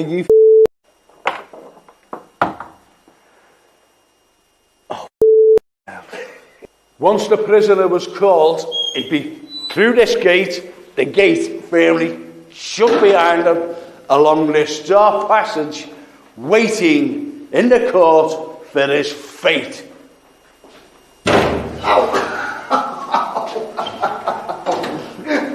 And he's not. Once the prisoner's name was called, there was no hanging about. This.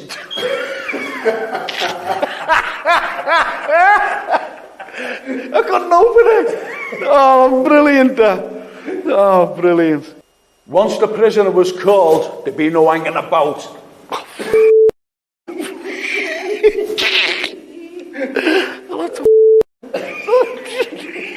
You can't get out.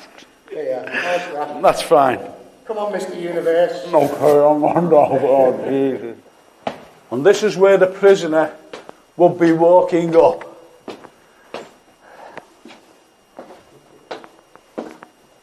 And walking down.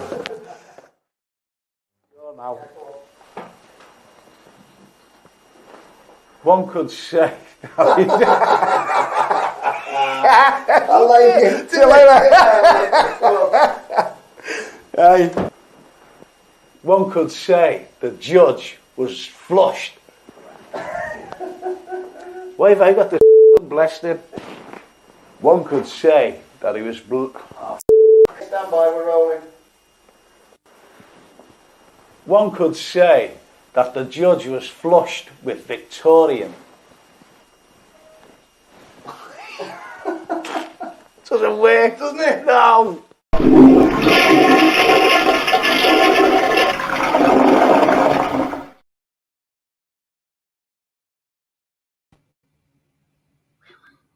About that, the Willis organ, the gate, oh, blimey, it's murder. Thank you so much, people, just for staying with me there. And as Jay Kismet says, I'm in tears here, Frank. Apparently, a Saudi hotel casino company has bought the old George Henry Lee building. Think about that, Frank. I'll tell you next week. Mind you, they're buying everywhere. They're buying everywhere. They really are. They really are. I could see how frustrated you were getting, Frank. Night, see you next Monday. Thank you. And Mark Simons, just all the laughing gifts. I bet you had some great laughs with Tony Stroud. The best bit, the toilet scene. Thank you, Mark Innish. And thank you, people. Thanks for staying with me. All you football fans, I'll see you tomorrow night. And for all you history fans, all alike, see us all again next week. About,